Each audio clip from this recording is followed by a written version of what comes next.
Forward, but no.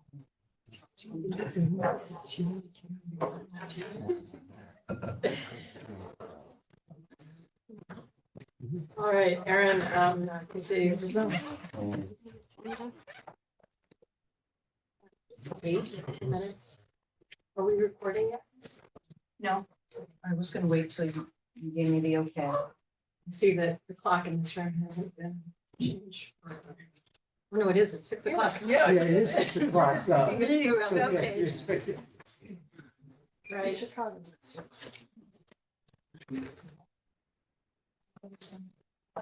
Oh, yeah, there's another announcement that we'll repeat maybe as more people come, but there's a sign up sheet in the hall, especially if you have any questions or comments. It's great to get your name on there and your address. If you haven't done so already, maybe you did it as you were coming in. Ready to go? Yes, I just want to make sure that they can hear me.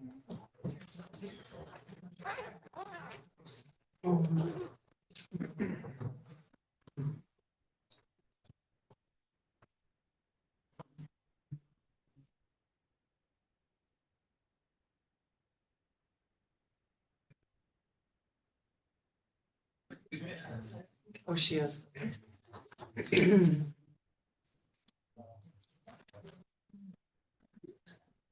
Yeah. There are a few scattered seats. You have Not to a just single come in person and kind of smiling.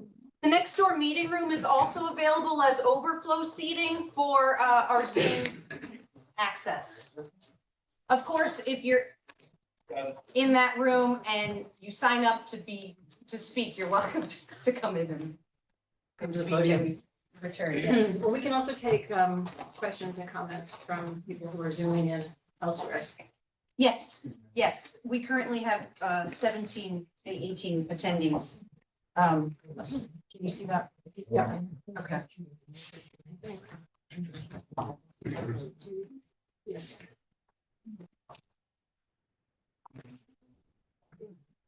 Okay, Erin, are you good to go? Yes, we're recording. All right. Welcome, everyone. I'd like to call this Thursday, May 16th, 2024 meeting of the Planning and Zoning Commission to order. First, just a few more housekeeping items. Obviously, we changed the meeting time to 6 o'clock to accommodate the huge agenda we have on store for us tonight. We'd like to adjourn the meeting by 10 because we all know that after a certain number of hours here, we just have sort of diminishing responses. And we would also like, the commission would like to take a short recess around 8 p.m. And during that recess, the commissioners will not discuss the applications during the break, okay? As we've already said a couple times, we've got overflow in meeting room A and the option of zooming in. Just come on, Bob, welcome, we just got started. And we do have 3 other public hearings first before we get to the Opening Hill public hearing. So we appreciate your patience as we make our way through our agenda. Because we have 4 public hearings this evening, I'd like to just do a quick review of the process for public hearings. During the public hearing, the applicant will be invited to present the application, explaining to the commission and others present what is being requested. The applicant or staff will share all application materials on the screen as needed. Comments of town agencies will be read for each application if there are any. And then there will be clarifying questions from the commissioners first. Then there will be an opportunity for clarifying questions from attendees, and that's questions. For Zoom attendees, please raise your hand through the Zoom platform and wait to be called on and unmuted. As this public hearing must be recorded, attendees will state their names and addresses before asking their questions. Next, those who wish to support the application may come forward, and then those who oppose the application may come forward. Again, it is necessary for speakers to identify themselves each time they speak by stating their name and address. We ask that attendees try to keep their comments and questions concise and to the point in order to allow everyone the opportunity to speak. rather than repeat what others have already said before you, it's fine to just say that you agree with previous points, and that's then part of the record as well, along with your letters. The applicant will then have an opportunity to address any questions or concerns raised by the public or by the commissioners. Once the public hearing is closed, the applicant is free to leave or remain for the balance of the regular meeting, during which the commission will try to reach a decision on each application. Each applicant will be notified in writing as to the decision of this commission and has a right to appeal to Superior Court if desired. Decisions of this meeting are available the day after the meeting by calling the Land Use Department at 203-245-5631 after 9 a.m. All actions taken tonight by the commission will be by roll call. All commissioners and staff will identify themselves for the record before speaking. Seated this evening are members Mike Bugda, Jeff Downs, maybe raise your hands as I call your name, going alphabetically, John Duza, John Morgan, Bob O'Connor, Janet Peckinpah, Bob Reinhardt, Andy Rubin, and myself, Carol Snow, Chair. Staff present this evening is our town planner, Erin Mannix, and I think Maria Patolo is out in the hallway helping. She's angry me. Waving her hands. This meeting is live streamed on YouTube and will be made available on the town website for viewing. Additionally, I would like to ask that we treat each other respectfully throughout the meeting, and a reminder to please turn off your phones. And the town planner will now read the legal notices. Thank you, Carol.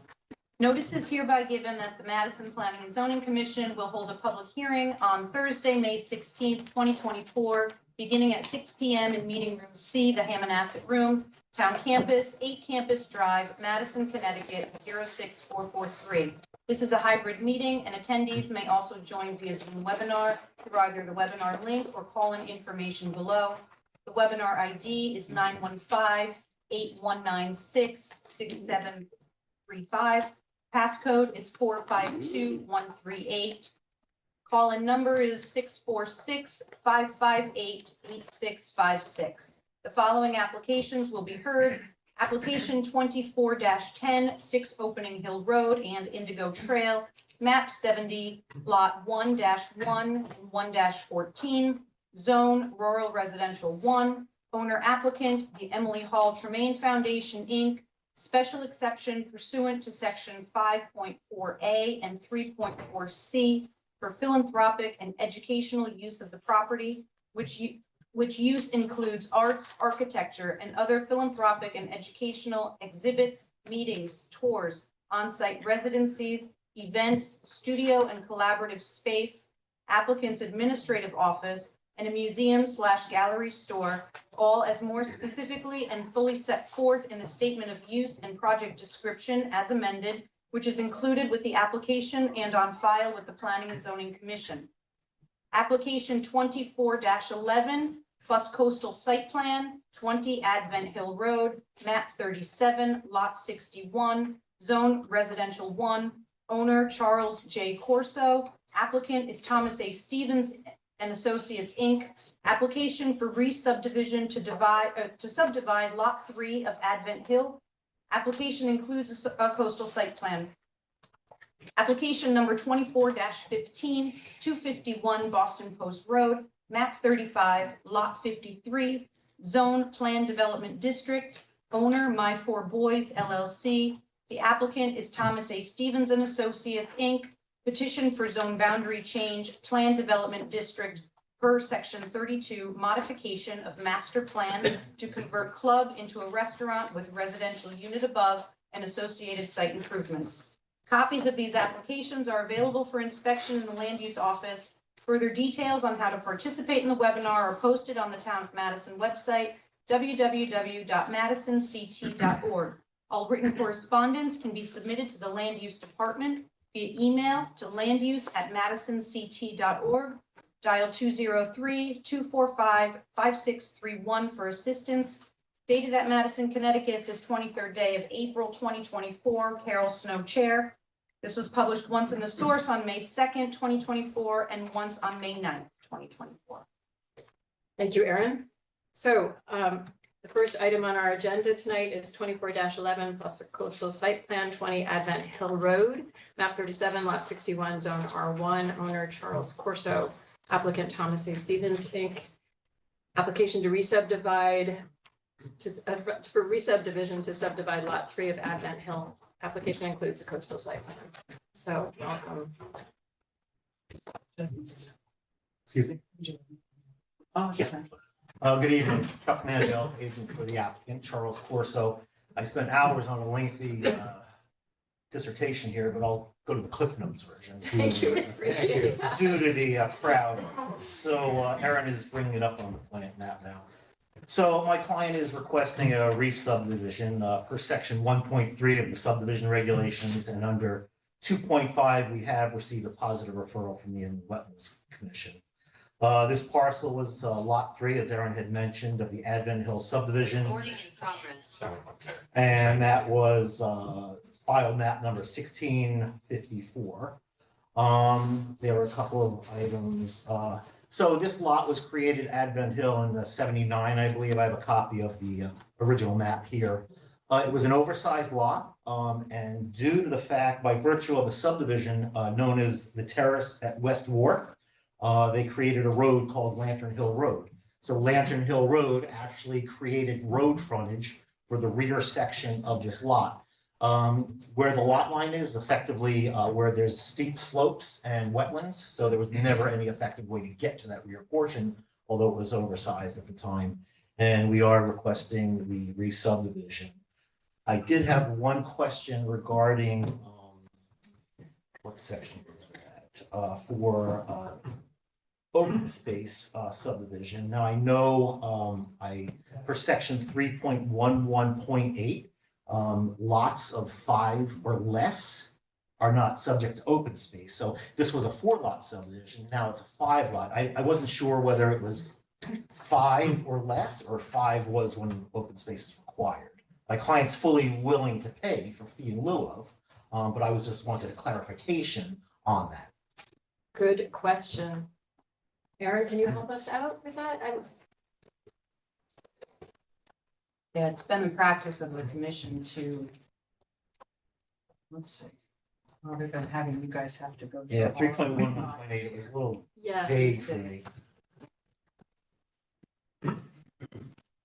Typically, you have, even for smaller lots, have required an open space dedication, less than 5 units. Through a fee You in know, lieu. 5 lots, either through a dedication or a fee in lieu. Yeah. That's how you did, that's most recently you did that on Neck Road, which Right. was a 3-lot subdivision. Right. Right. And you did require the fee in lieu, Right. which is why staff recommended it this time. Yeah, I just wanted a clarification on the 3.1. Let me just. Thanks for asking. I don't have the screen here. And I think that in future iterations of the zoning regs, we're going to make that a little more clear. Yeah. And how we do it. Yeah. I would assess the amount. Yeah, 1.8. like right now it's 10%. So shall Yeah. not apply less than 5 parcels. And I didn't know it's 5.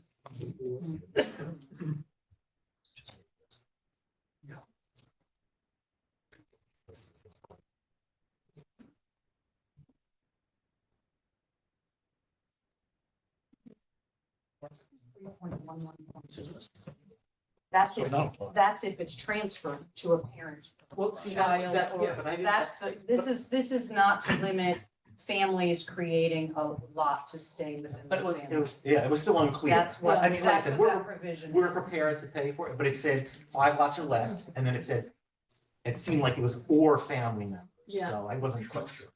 Well, it says less than 5 parcels, which It leads says- me to believe that's less than 5, 4, 3, 2, or 1. Okay, that's fine, that's fine. Right. Should be So- fewer. But It should be fewer. That's more clear. the way this is written and it's reflected in the statutes is that when a lot is created for a family member, that is not going to be. It seemed like it That was is the that exception. or family. Which we've also had recently. Yeah, Okay, that's fine, thanks. that's fine. And that is it for me. Does you have questions? We did have B100A, we did test pits, I kind of support. Right, we saw that on the file. Great. Any questions from commissioners? One for me? There is an inland wetland report from the Inland Wetlands Agency. Again, I went through, it does comply with zoning. The only difference, just to refresh your memories, between a subdivision and a re-subdivision is that this parcel was part of a previously approved subdivision. And the only difference, there's still administrative approvals by the commission if they comply with the subdivision regulations. It just requires a public hearing process. Thanks. And then did you want to? The coastal site plan? Oh, yeah, we're in complete upland. I mean, I think we're subject to that due to the inland wetlands on the law. Otherwise, it's all true. Yeah. Some distance from the water. There were comments provided. It did get referred to deep just as a standard of your practice, Yeah. not as a mandatory referral. And the comments were just a recommendation for ENS controls for any, in future development, which was the same recommendation that the Inland Wetlands Agency had as Yes, well. that. And as a side note, we will have to go back to inland wetlands for a true site plan once the house is established. Right. We will be. Okay. Thanks. Anything else? Question, what year is the tax assessor record value? Is that this year? Current. Sorry. It's current. Okay. Thanks, John. And it's only of the land. John, it does not include the house. There's a hand, Karen, I think, Fran Brady. Is your hand raised? Yes. So this is a public hearing. Are you ready to?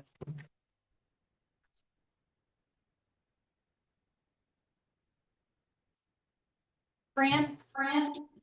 Yes, hi, this is Francis Brady, 108 Genesee, Yes. Madison. I had a clarifying question.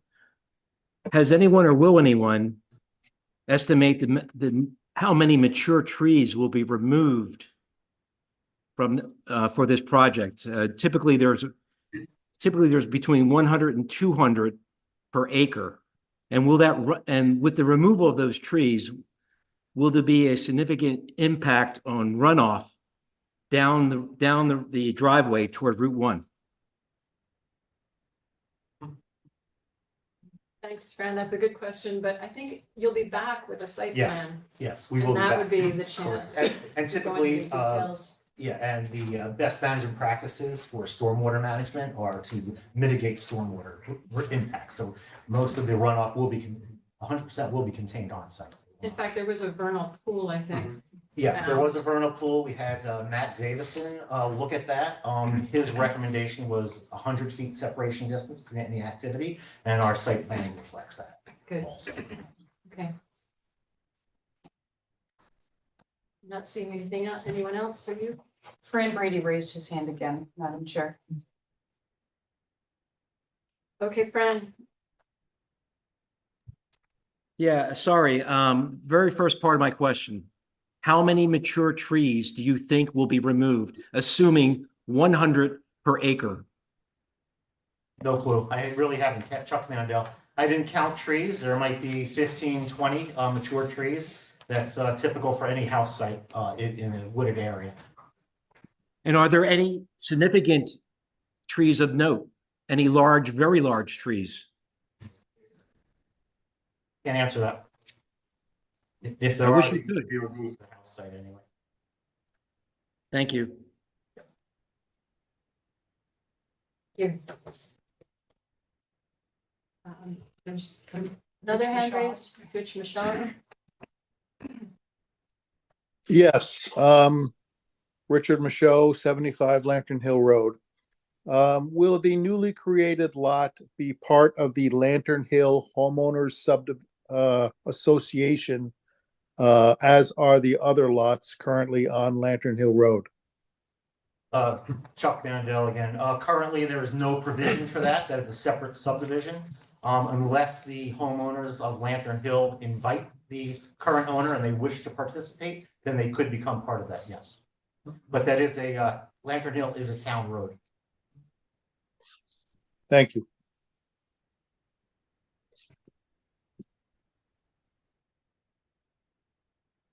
Further discussion, questions? Just, I want to clarify that this is just to approve the subdivision itself, the Right. creation of a second lot.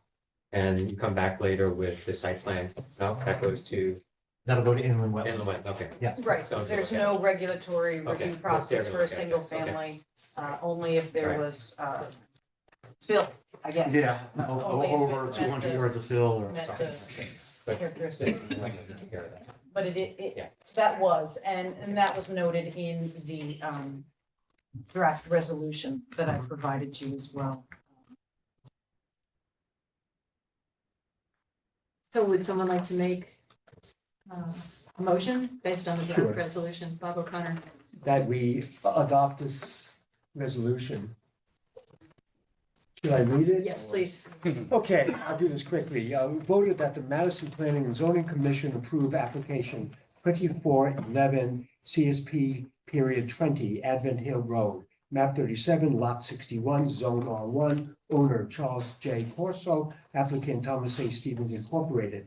Application for re-subdivision to subdivide lot 3 of Advent Hill. Application includes a coastal site plan. Application is shown on map entitled record re-subdivision map lot 3 Advent Hill, prepared for Charles Corso 20 Advent Hill Road and Mansion Hill Road, Madison, Connecticut, prepared by Thomas A. Stevens and Associates, Inc., dated February 4th, 2024, revised to April 1st, 2024, with the following condition. 1, payment of open space fee in lieu of the amount of $22,790 shall be submitted in accordance with Connecticut statutes, section 825A.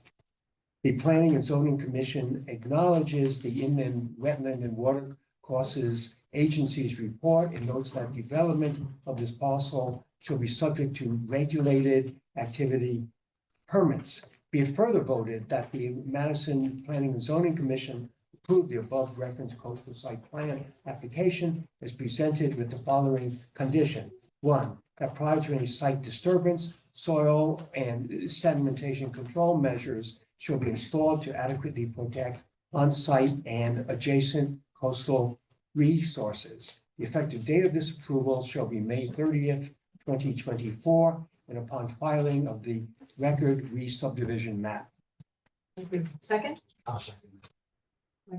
Any further discussion? All in favor to approve? Aye. Thank you. Thank you very much. Next on our agenda, we have 24-06, 1339 and 1341 Boston Post Road, map 31, lots 34 and 34-01, zone C. Owner HPS Associates, 1339 Boston Post Road LLC, 1341 Boston Post Road LLC, and 1343 Boston Post Road LLC. Applicant 1339 and 1341 Boston Post Road LLC. This is a special exception permit for section 6.1.2.2, 6.15.2, and Aaron, I think this is a typo again, 6.1.3G. I think it should be not 631, 613. Oh, on the agenda. Yeah, on the agenda. And the coastal site plan application to construct 2 3-story mixed-use buildings, 45 feet tall, with commercial uses on the first floor and 12 residential units on the upper floors, 24 units total, and associated site improvements. This is a continuation of the public hearing from April 18th, 2024. Thank you, Madam Chair. Good evening, Jeffrey Beatty for the applicant, 20 Water Street, Guilford, Connecticut. We're here back before you this evening with some revisions that we've made to our application. We you may recall at the April meeting, there were some comments made, or concerns raised by the neighbor at 1333 Boston Post Road, and had an opportunity to meet with Ms. Mannix in the interim and discuss some other concerns that were brought to our attention, and we've made revisions to the plan, which we'd like to share with the commission this evening in the hopes of getting some feedback from the commission as to, are we in the right direction? Are we more comfortable with the application? That type of thing. So we're not expecting a vote this evening. That would be nice, but we know that there's a lot going on, so we're not expecting any sort of action this evening. I will, like Mr. Mandel before me, I'll try to be as brief as I can to move through the agenda. So the first major change that we made to the proposal is that we reduced the height of the buildings from 45 feet to 41 feet. John Matthews is here with me, and my client, Mr. Rano, is available Zoom to address any questions that may come up. But the height has been lowered to reduce the size of the buildings and hopefully reduce the concern about they were somehow overwhelming or excessive in that regard. This is a secondary reduction. We've reduced it From last. from last time, correct. We believe that the lower heights, along with the landscape design presented by Mr. Cunningham when this process started, will, particularly with regard to the view from Cottage Road, have less of an impact on the Cottage Road residents than the number of tall trees that Mr. Matthews has a photo of. If we at some point want to see it this evening or the next meeting, showing that with the trees and the reduced scale, we don't think that in setback, we think that the height will be less imposing on Cottage Road. We also met with Ms. Mason, who is the owner of 1333 Boston Post Road, the Hammonasset package store site, and her engineer and her attorney to address her concerns. And what we've come up with is an agreement where we will install signage should the commission approve the application, directing commercial traffic not to circulate behind her store to exit from the premises, but to travel north towards Cottage Road if they're making a delivery, and then loop around the back of 1330, proposed 1339, 1341, and then come out by 1343 on the Boston Post Road. Yes, I'm sorry, I'm trying to picture how that goes. So that's gonna take them, they're not off Boston Post, or?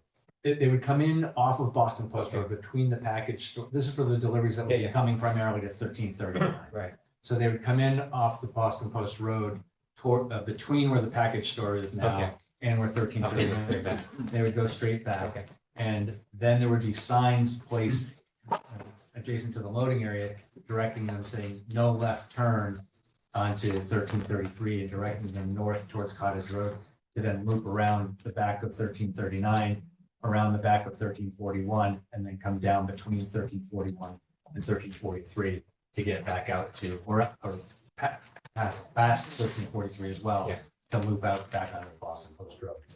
If there were traffic coming from the other direction, if someone came in off of 1340, out of the Boston Post Road to the east of 1343 and went up to the rear of the parcel around 1341, around 1339 to make a delivery coming that way, there would also be signage saying no right turn behind Ms. Mason's behind the package store. They could still go straight out to the Boston Post Road, but they wouldn't be able to loop around the back of her store. And so that. So it's no longer gonna be one way? No, it's still two-way. It's always been two-way. Behind 1341. That what originally was one way, but last time they said they changed it. We've changed it, we've widened the road. to make it two-way. That's right, I remember that. Okay. And that was in part to improve the traffic flow, but also at the request of the fire department to make sure that the fire vehicles could navigate There are around. actually some maps available that show the fire truck options, I think. That's right. Aaron, do you think you could pull those up? You know, Yeah. the files are significant. Or I don't know if you have it on phone or if you have that one. Well, I have boards, but not of that. she has our site plans. Well, I'm thinking of the fire truck access that showed different, it was a study, it looked like a study that was done, showed all the different options. I have it. Great. Thank you. And all the parking spots for trucks, the loading and unloading are still the same. Correct. Yeah, that's great. So those are all two-way now. We also, in the agreement with Ms. Mason, we're incorporating language into the leases. We're agreeing to incorporate language into the leases with the commercial tenants that will require that their commercial deliveries be made to the front of the building rather than along the side to the extent possible. If there are some things that they need to use that loading area, then they'd be able to use that. But again, we would have the signage in place to direct them north towards Cottage Road and loop around the backs of the buildings to come out by 30. You're talking about the mixed use retail. Exactly. Yes, on the first floor. And have you gotten all these agreements in writing? We've exchanged documents in writing. I sent a draft to her attorney last week. He responded with proposed revisions to me at the beginning of this week. There weren't any major obstacles between the two of us, so I'm very confident we've reached an agreement. Okay. And then she'll be supportive of the application once we've got that. Not as though it's there's fine strokes negotiations, but not anything Theoretical. or an agreement in principle.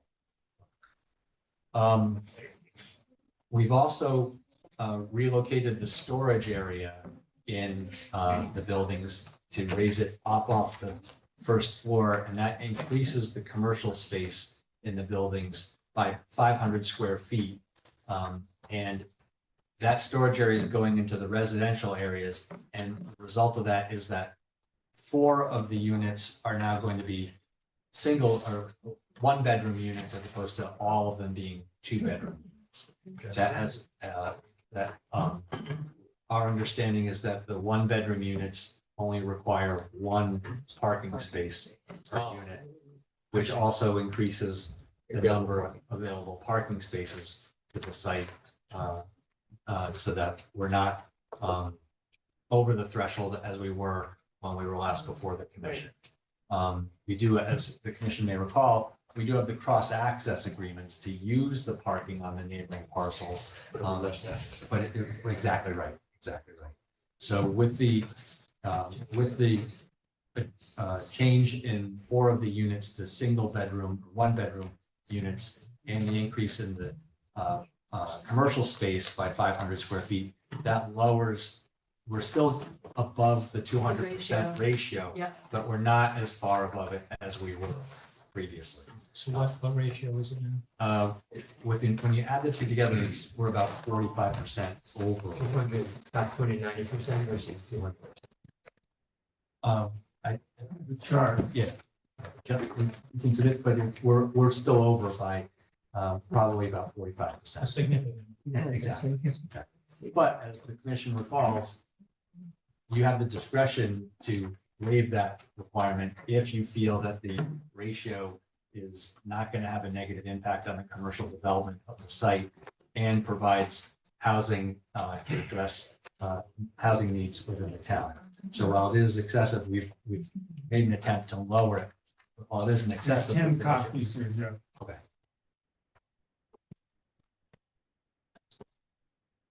A copy of your regs. I'm sure you have it already. But And there's a chart on the back. there's a chart showing the ratio.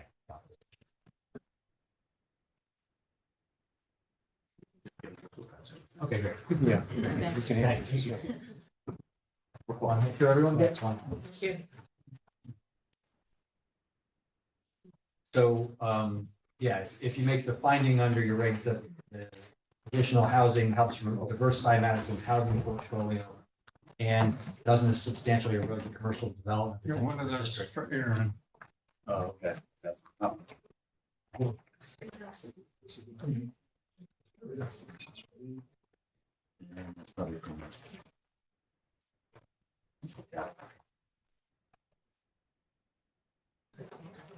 Thanks. I'll add it. And given the fact that there's already been commercial development on 1343, 1347, 1333, and there will be commercial development that's consistent, we believe, with what's been developed on those. I would argue that the commission could feel comfortable saying that this ratio, the excess ratio doesn't negatively impact the development of the commercial potential of the district. We also reduced the number of seats in the restaurant from 114 to 100 with the potential, if we need to go down a little further. That lowers the number of parking spaces also, because we're required to have 1 parking space for every 4 seats and for employees to serve the customers at the restaurant. So with that reduction, we believe we're below the threshold where we would need, either at or slightly below the threshold where we need a waiver of the parking requirement, that there be sufficient parking on the site to serve the needs of the proposed buildings. Do you have those calculations? Mr. Matt, parking calculation. Yes. I do want to just, But not the calculation, just something. Yeah. When you, What's the calculation? On the site plan, Aaron, if you could, It's just. for the cover sheet, Might not be. see one parking space per 4 seats, plus one parking lot for every person normally employed. Right. It's 8.1.4. How many Aaron, can you bring employees? up CS? we're estimating there to be 10 employees. 10 employees. 10 employees. On the architecturals? Yeah. The first sheet First sheet. of your composite. Yes, it's down. And if you go down below, right there, on the bottom left, that small box in the bottom left, that's the number of parking spaces needed. And how it balances out. Yeah.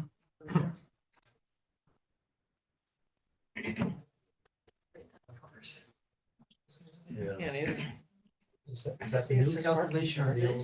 This is not your use, I'm assuming this is the new. well, it's. You have a breakdown, I thought, on the civils of the square footage for the.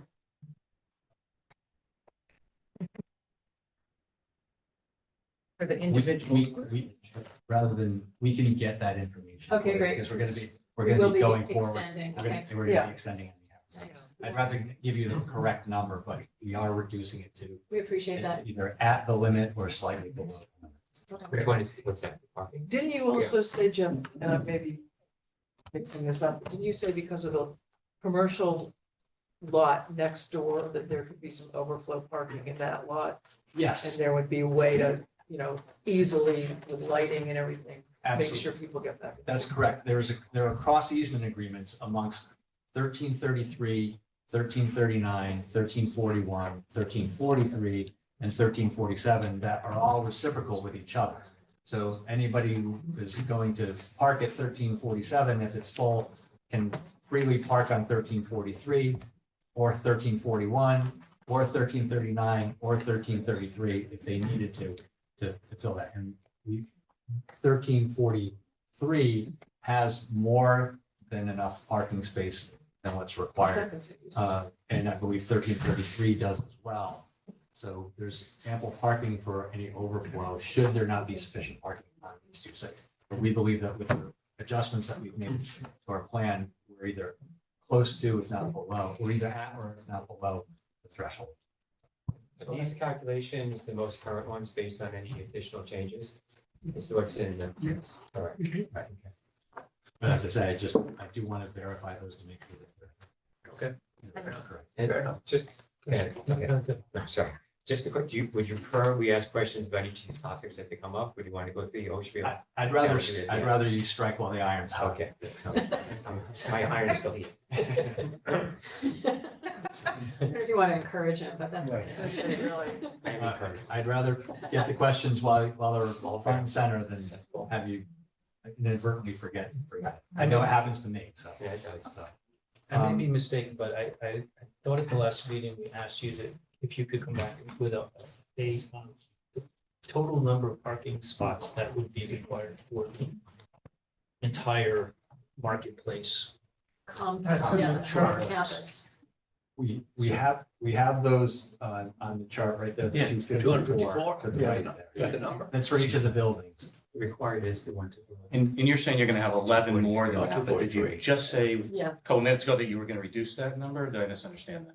No, like the question that was asked, I believe, is the total number of spaces required on Yep, all of the properties. 254, I see Right. that, but you're saying you're gonna actually account for.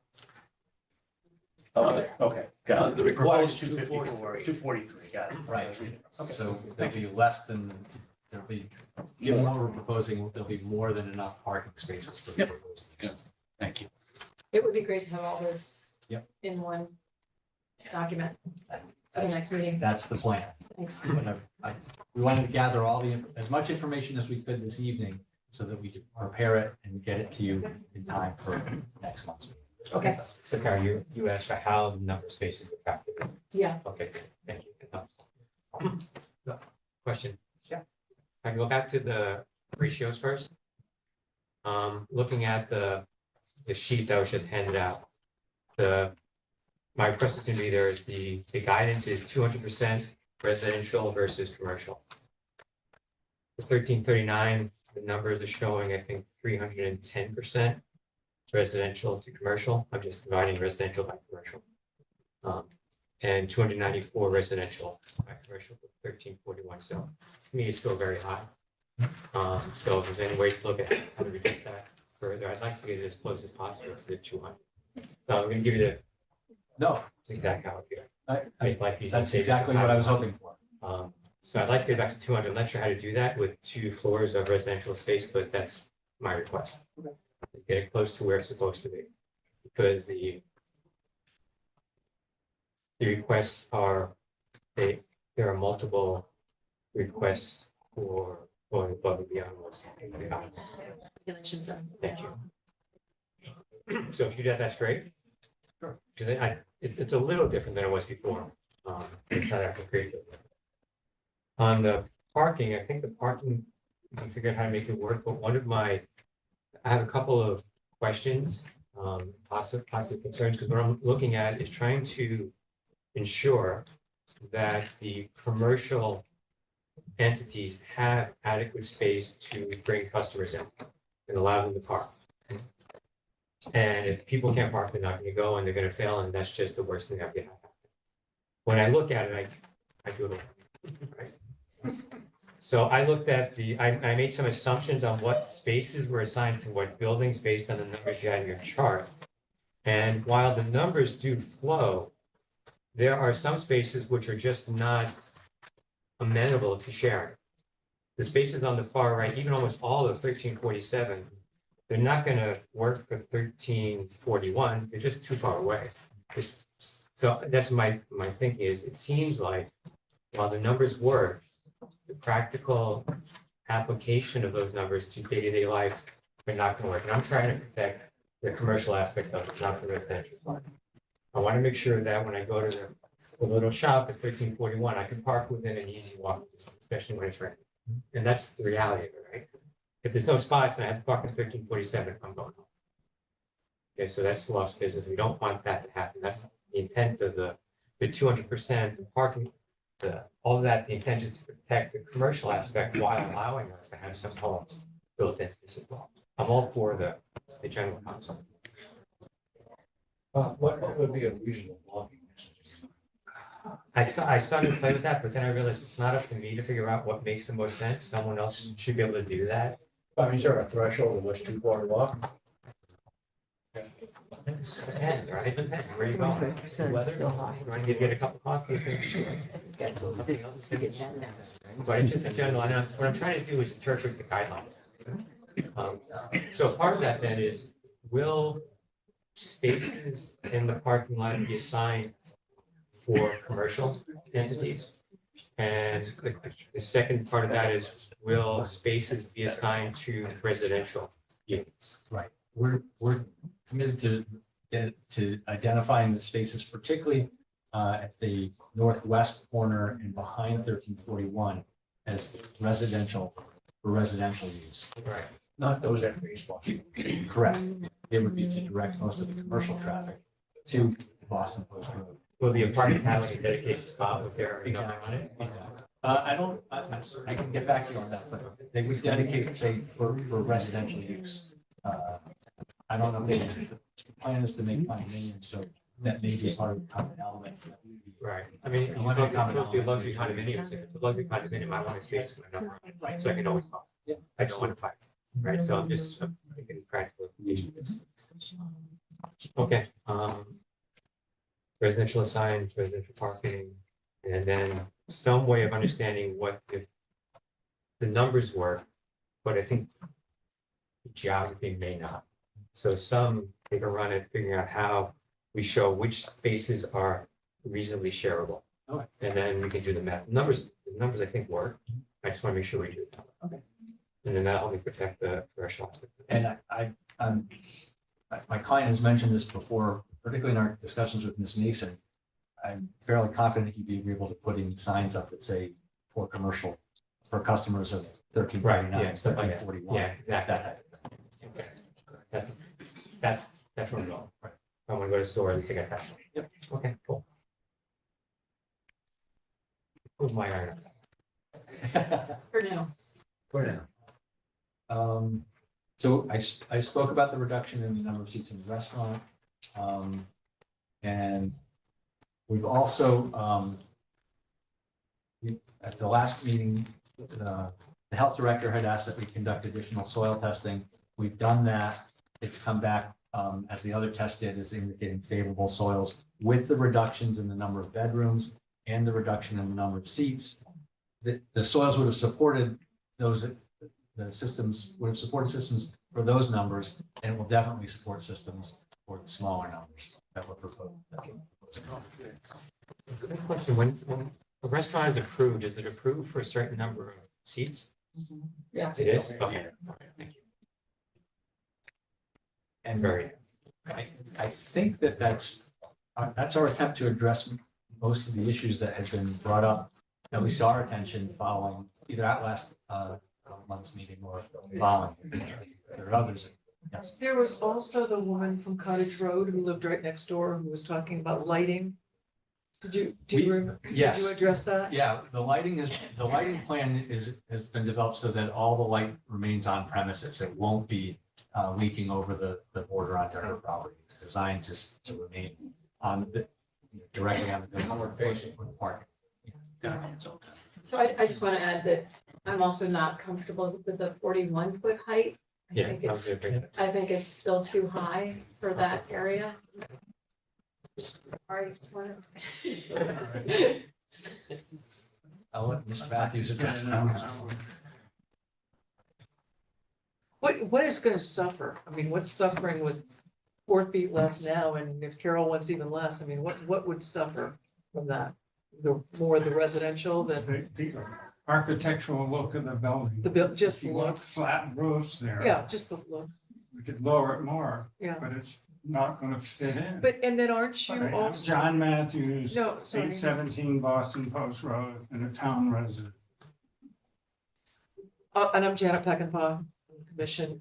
I also remember you telling us about how you were gonna, the air conditioning units and everything were recessed Right, in that top. Would that suffer because of the lowered no, building at all? because we had additional attic space where we could drop that down. But if we have a lot of documents we can look at if you want to see that. I'd really like to talk about the whole height issue and the screening on Cottage Road. I have a series of photographs here, and point one is trying to do a rendering from Cottage Road. To show the view of the buildings from Cottage Road. What it'll look like? So before we get into that, but I'd like to echo what Carol said. I have concern about the height as well. And I don't want to negotiate from 40 feet down. I want to negotiate from 30 feet up. The regs are 30 feet. And I went through the regulations and I found, trying to find something. And I found 8 or so references to 30 feet, 2.5 stories, and different sections, different types of buildings, different considerations of buildings.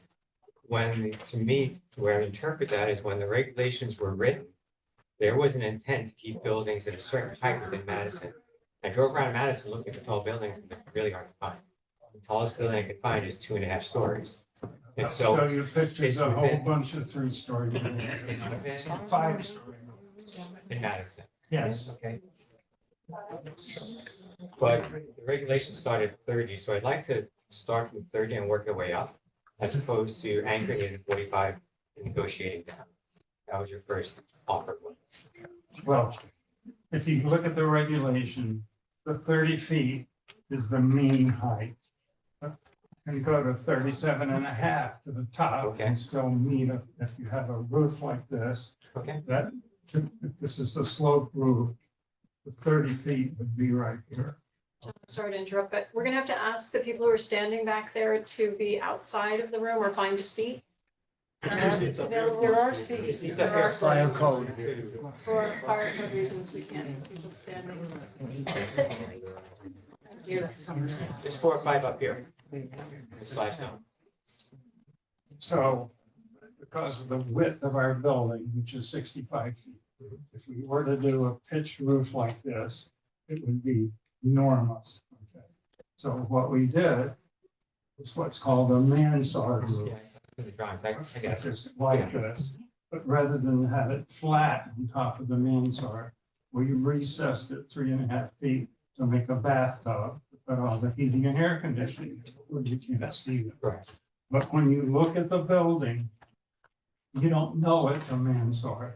I'm You gonna think ask it's- again that no one stands there. so We're I- just checking to see if the seats are There's seats up here. You I didn't I say can we see were empty safe. ones. We were safe. can sit in these seats. The gentleman who just told us to stay. Over here. How about maybe not This safe middle seats row- for your person. But he just left. We thought they were gonna be here, sorry. Somebody's sitting here. Because there's. Right here. What are these seats? No, him, yeah, they're talking. Sorry, Thank you. sorry, Marshall gets mad. So Aaron, if we could pull up some of the elevations in that section for the building. I think to clarify how you take height on a mansard roof. Well, the way to John, take is- height on a mansard roof is the top of the roof. So that is midpoint and The that is midpoint maximum doesn't and apply mean. To a mansard. But in reality, when you look at this building, you don't know it's a mansard. It looks like a gable roof. And the average of that is 37 feet that we have, if you look at it that way. Regulations. And that we're caught in the dilemma of the definition, which doesn't make sense always. But you guys have the ability to go up to 45 feet. It's not cast in stone that it has to be. Yes. So, But there are some neighboring, for example, building at 1343 is above the There's well. like a cupola that's higher. Right, exactly. Yeah. And so Is the- this, the ridge on 1343 is 41 Yeah. half feet. So So there's an 1340 elevation drawing that shows how we meet the same height as that ridge. And When when you when look most at of this those building, buildings. you think it's a gable roof, even though it happens to be a mansard by definition. It's decorative. And then what we did is we reduced the size of some of the porches to make the elements smaller, because some of the gables over the porch went above the 4-foot reduction. Now they don't. Everything is down, 41 is max. So that's And different than that what we saw section- last time. This, correct. Shows that, And has this latest revision been before ACA? Yes, Yes. we were before them Tuesday night, and they approved it. And They that's- they recommended it. they gave us unanimous approval as presented. 3 to 0. but I think the one clarification, John, on your plans that should be addressed is the mean high roof measurement that you have is not the mean high roof measurement. So you're showing that as a I'm gable. just saying for informational purposes, if you don't want to have it on, fine, we'll take it off. So what would the 41 mean? feet to the ridge. The mean would be the 41 foot. That's what I thought. That's the Man definition. shield, Right. it's a top, so it's Right. 41 feet. Right, The so- mean and the definition. maximum height are both 41 41 feet on a on mansard this. roof. So So we're right, 11 feet over the, But for zoning, we need relief to have a 41-foot height. Right now, it doesn't. That's You correct. want understood, 41 understood, foot. understood. And And my they- point is, I want to start at 30 feet and move up from there. I still think it's too tall. I don't think it's in character with the rest of the area. Well, We can disagree. Everybody has their own opinion about that. The idea of going to the 41 feet was that it would be at the same height as the. We're neighbor. That's 1341. Repeating mistakes. It's 1343. That's right, 43, And that's a 3-story building. by which the is way, that by sort your own of definitions. Greek revival, Right. now a dermatologist, Right. residence is above. Correct. Just to make sure we're all talking about the same It has thing. 8 duplex, 1-bedroom units above the dermatologist. That's a 2-story or 3-story? 2-story. Two-story. That's what I thought. It just looks like. It's two in, and a half it's in the stories. parking lot. Mr. Goldberg. Right. And what's the height of that building? 41. Same as 41, he was yeah, saying, yeah. 41. Yeah, I don't see how. The other ones are gonna fit in. This is a little drawing that I just marked up this afternoon. This shows our building. This is the property line. We have a 6-foot fence. This is all the landscaping, which I have pictures of. That's all we're gonna be remaining. As a matter of fact, this first picture, walking over around. Did you say that you just did this afternoon? I just did this drawing. It's that drawing is just marked up with color. So for next month, maybe we could get, I mean, there have been so many revisions. I think Right. we're well over 10 revisions at this point. Maybe it would be great to clean up our files a little bit, so we know exactly which revision we're looking at, and then have all the data that goes with that Yeah, what's with the proposed revision. set we just submitted has all that. But we haven't seen this until I just now. haven't seen it in color. But this drawing is in the package that's in here. But to your point, we'll get it. And Thanks. one of the other things that you just mentioned, just wanted to show you some of these pictures. If we could go to the neighborhood, you know, What's the neighbor? What?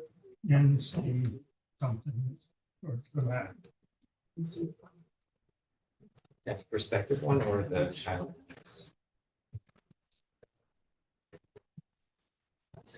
The section looking at Cottage No, Road. It's a site plan, The site plan shows the Wellington. composite drawing. Screenshot. I think it's the last page. This, Just sort of scoop that up. We're getting it on the screen. I have to screen share. Hold on. So, the landscaping has been talked about, we worked it out with that. People were concerned about what you could see of these buildings from Cottage Road. And if you see 1343 right there. Mhm. Here's what you can see from Cottage Road. Barely even know the building's there. And as you go down Cottage Road, this series of pictures, these are all existing trees that are all gonna be left. And wherever we have issues, we're infilling with new red cedar trees to provide a screen. There's also a 6-foot-high wooden fence that goes all the way down. So in terms, when you look at this section, somebody being across the street, they can barely see the top of the building because of the size of the trees. So, you know, I don't think it's gonna have an impact on residents of Cottage Road. John, you said you're working on an elevation drawing of that or a rendering A from? rendering. I think they were trying to get it to me today, but they didn't make it. Okay, Should I submit these photos as exhibits? sure. They're not already submitted, correct? No, Okay, yeah. I that would be just made them this morning. Thank you. They're fresh. They're fresh. So Leaves on to trees. be clear about my concern on the height, there are multiple aspects or components to my personal plan. I don't know what the rest of the commissioners feels. Yes, part of the concern is how the buildings will appear to the homes that exist behind Cottage Road. One of the concerns is how the building will appear on Boston Post as you're driving by and the signs are From both directions. in both directions. The perspectives provided and the printouts and the submissions are not adequate because of the severity of it. It makes it look like the building with the cupolas is half the size of it, so it doesn't give the right kind of sense to it. So, no, I don't want to look at it now. The perspective is from that side how it looks, from Boston Post how it looks, but for me, even possibly more importantly, is that the intent of the regs is to allow a residential component to be added to a commercial district. This is overwhelming the commercial aspect of this. This is a commercial component being added to what is now becoming a residential district. That is my main concern. It is basically taking the regulations and tearing them up. That's what the 200% is for. That's what the 30 feet is for. That's what the 2.5 stories is for. It's repeated over and over in the regulations. I didn't write them. I'm just interpreting them. To me, it's very clear. You start at 30. You need to get to 35 because you want to have 10-foot ceilings and it's going to be nicer. That's different. But give me that argument as opposed to I need to have a second story of residential to make this viable. That's not the concern. It's overwhelming the commercial aspect of a commercial district. And my fears will end up with residential and failing commercial. It's interesting, if you read your regulation, it says that you may waive Yes, that we may. It doesn't entire mean we have to. or I modify understand that. only if it does not impact the commercial part of the district and Right. provides necessary housing, which we're I doing. understand, and that's what I'm trying to make clear. I think it's going to impact the commercial viability of that area by making it a more residential area. That's it. So I'm asking you to help to address that and help me get through that. We'd be happy. Thank you. Appreciate you sharing that. Yeah, I'm trying to be very, No, It's easier. I sincerely appreciate it because it gives us something. I don't want to surprise you later. No, exactly right. Cool. Thank you. And I'd just like to reiterate Bob's concerns. I have the same exact concerns. I'm also wondering why there's never sidewalks involved. Any Sure, I forgot all about that. I mean, this, Excuse me, if you'd like to have conversations, because you have it outside the room. Okay, thanks. Sorry about that. based on where it is and the need to walk even across the street to Salt Meadow. Would Love to see a sidewalk in there somewhere. That's a good point, especially with the sharing of parking spaces. Yeah, I think part of our concerns about the height of the building is also the fact that it's surrounded by green open space. You know, you've got Salt Meadow Park, you've got Hammonasset, so from the Cottage Road side, maybe you've got good screening there, but we're looking at it in the context of the whole area. And yeah, there are other commercial properties there, maybe some residential, but there's no connection being made, and that's pretty important. That's what I think they're trying to say. Yeah. It's, you know, biking, pedestrians, there's a dog park. Integration. We don't want to turn our backs on that. We want to be No, part of it. I understand, and I think Yeah. that, not to speak for you, but that is kind of the tension that we're wrestling with. Right. Because Exactly. the things that you just mentioned, walking, dogs, bicycling, are uses associated with residential use. Right. Now I'm confused, honestly. Well, I mean, I think the mixed use aspect is great. You know, I don't think we have a problem with that. It's just how the ratios and the balance go, and, you know, whether you're focusing on cars and parking and fire safety and commercial access and deliveries, that's one thing, but the residents also need, I think, a voice about how it fits into the whole area, Well, how to make it enhance the area. If you look at the site plan, if you pull the site plan back up there. There's a proposal for a crosswalk going right into Salt Meadow Park at the end of this property. So you can walk down the sidewalks in front of the shops, cross to the road, cross and you're in Salt Meadow Park. Yeah, I It's a think great asset. it would be great, and I bike a lot through there. That's my 20-mile route that I do several times a week, actually. And crossing the post road there is scary. So it'd be great if we could make it better. Well, I think there was something in some of the Madison improvements was to put a crosswalk at that point. With lights would be And great. we actually,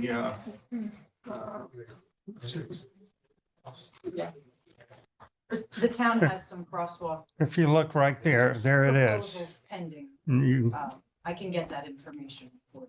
Yeah, that'd be great.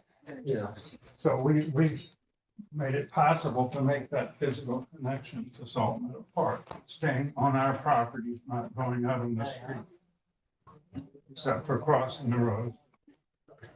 Thanks.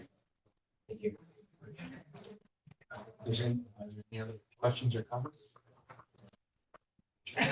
Did you want to put it up for additional public? Yeah, if there's Comment any public opportunity?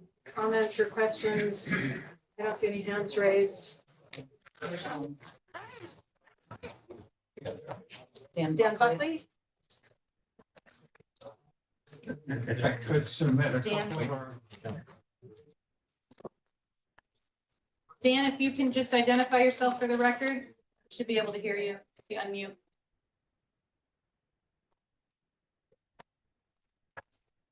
He's got a mute. I think you're muted, Dan.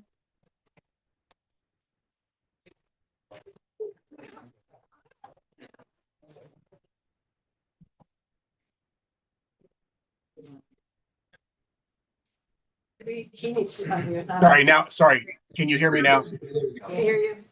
Yeah, my name is Dan Buckley. I live at 103 Cottage Road, and I really want to thank the commission for its concern for this proposal. Yeah, I live down the street from where this is going to go in, but it's still across the street for us. And also, I really applaud the commission's concern about the height regulations. I did write a letter on April 26th. I don't see it in the public record, but maybe I just wasn't looking in the right place. So with regard to my request that this not be approved at this higher level, I also did have the questions along the lines of the sidewalks that would go along the post road to connect up with those eventual crosswalks. And then my final question, I haven't heard the answers to the questions that were raised very well by the commission last meeting regarding stacked studies, regarding traffic studies that were going to be impacting Cottage Road and the surrounding roads due to not only this development, but the current development at Wellington, as well as the one that's proposed at the end of Cottage and Cottage and Mill. So this is really, a big concern to the residents. Again, there's many people, this is a beach community down here. There's many people walking, they're going across the street to the beach. They're using the road because there are no sidewalks there.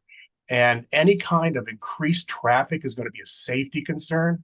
I did hear the traffic engineer talk about, well, you can really pretty much go up to like a level D and it's, considered within realm. Well, that's sort of like turning the volume up to 10 because the button goes there. And I think it's really sort of valuable to keep the character of what we try to live in Madison. And this to me is excessive. So I just want to thank the commission for your concern. I do appreciate it. I also appreciate the applicants' efforts to do this. I know it's probably a life study for the architect to get this passed, but it shouldn't have to be something that everybody suffers from. So thank you very much. Thank you. You remove the egress location on Cottage Road to the facility, right? There was, when it was originally approved in 2004, there was an egress onto Cottage Road. There's one there now, behind 1343. Okay. That exits out. Our initial thought was to have a breakthrough for fire and emergency vehicles to come in behind 1339. But in conversations with the fire department, they said that that wasn't necessary. So we've eliminated that from our plan. So there's no additional entrance onto Cottage Road behind the parking lot that would be serving the residents of 1339. So we wouldn't be changing any of the existing access points onto Cottage Road. In my opinion, and I'm not a traffic engineer, but my expectation would be the Wellington project and the other projects on Cottage Road will have a greater impact on the traffic on Cottage Road than what we're proposing. John Matthews, I just want to respond to the fact that there are no three-story buildings in town. Here's a three-story building, here's a huge three-story building on Bradley Road. Here's another huge three-story building on Bradley Road. Right. Here's a four-story building on Wall Street. There's a 5-story building down at the hotel. Downtown district. That statement about there's no 3-story buildings Sorry, in I'll town. trade it. 3-story. Along the post road. Actually, I've ridden all the way across town and I couldn't find one. So, on the post road, on Route I 1. stand corrected. All right, well, this has been really productive and helpful, I It's been hope. very helpful for us as well. Thank you. I thank you for your time and everyone And, in the room. I think we need to request an extension then to have, we were going to propose, another hearing on June 6th. We are hereby requesting that extension and I'll follow it up with a letter to the meetings for Okay. file. Super. Excellent. Thank you. But thank you very much for your time and your questions. Thank you. Thank you. And thanks for coming early. Oh, yeah. All right, next we have 24-15, 251 Boston Post Road, map 35, lot 53. It's a planned district development, owner My Four Boys LLC, applicant Thomas A. Stevens and Associates, petition for zone boundary change, plan development district per section 32, modification of master plan to convert the pub into a restaurant and residential unit above with associated site improvements. You missed me? Do you like that we're doing this early for you? Yes. Good evening, Jeffrey Beatty for the applicant. 20 Water Street, Milford, Connecticut. A second, make sure everyone's sitting down, please, and not standing in the aisle. Thank you. Maybe not block the doorway. So, And not talk. Anything else? Reading is allowed. A fan would be great. Can we just get a show of hands if anybody has empty seats next to them? We have several people in attendance that are in the hallway, and for fire marshal regulations, we can't have everybody hanging in the hallway. So we have, if you have an empty seat next to you and want to raise your hand, you can have a seat. Otherwise, we have one more application.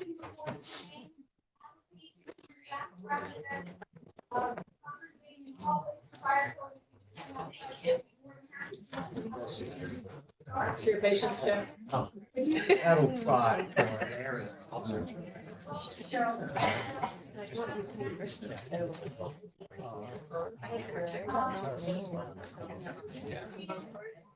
We're against the chair. We were against the chair that the gentleman was sitting in, leaning up against the chair. Yeah. So that's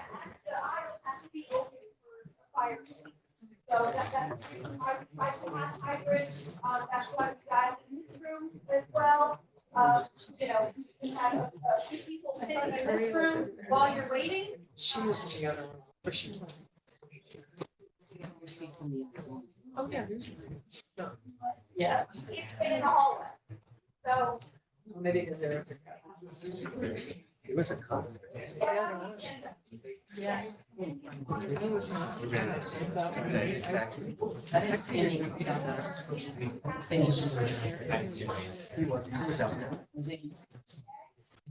But you need to kind of maintain this area, so, if you'd like to wait, you shall not have access. If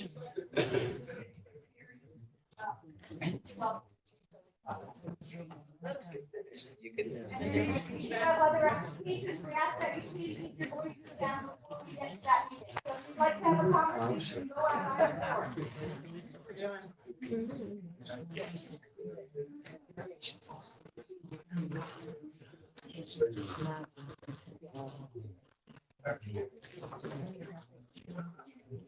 A lot cooler out there.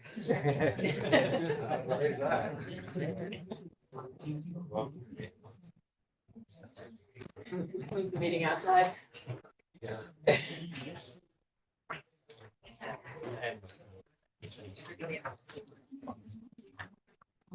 No, the chairs that are in here are all that is permitted through the fire marshal. So if you have sitting room only, or you're welcome to join via Zoom, as we discussed. Thank you, Aaron. Sorry. Right. All right. Jeffrey Beatty, 20 Water Street, Guilford, Connecticut, for the applicant, Four Boys LLC. And with me, it's Chuck Manziel from Stevens and Associates, and my client, Rachel Lee. We're here for the 251 Boston Post Road property. It's a modification of the PDD that was approved by the commission back in November of last year. And the modification is, I think it's fairly straightforward. At the time that the commission approved our application, our plan was to have we were gonna, just to give you the full picture, right now with the Winter Club, there's that driveway that has kind of an arc.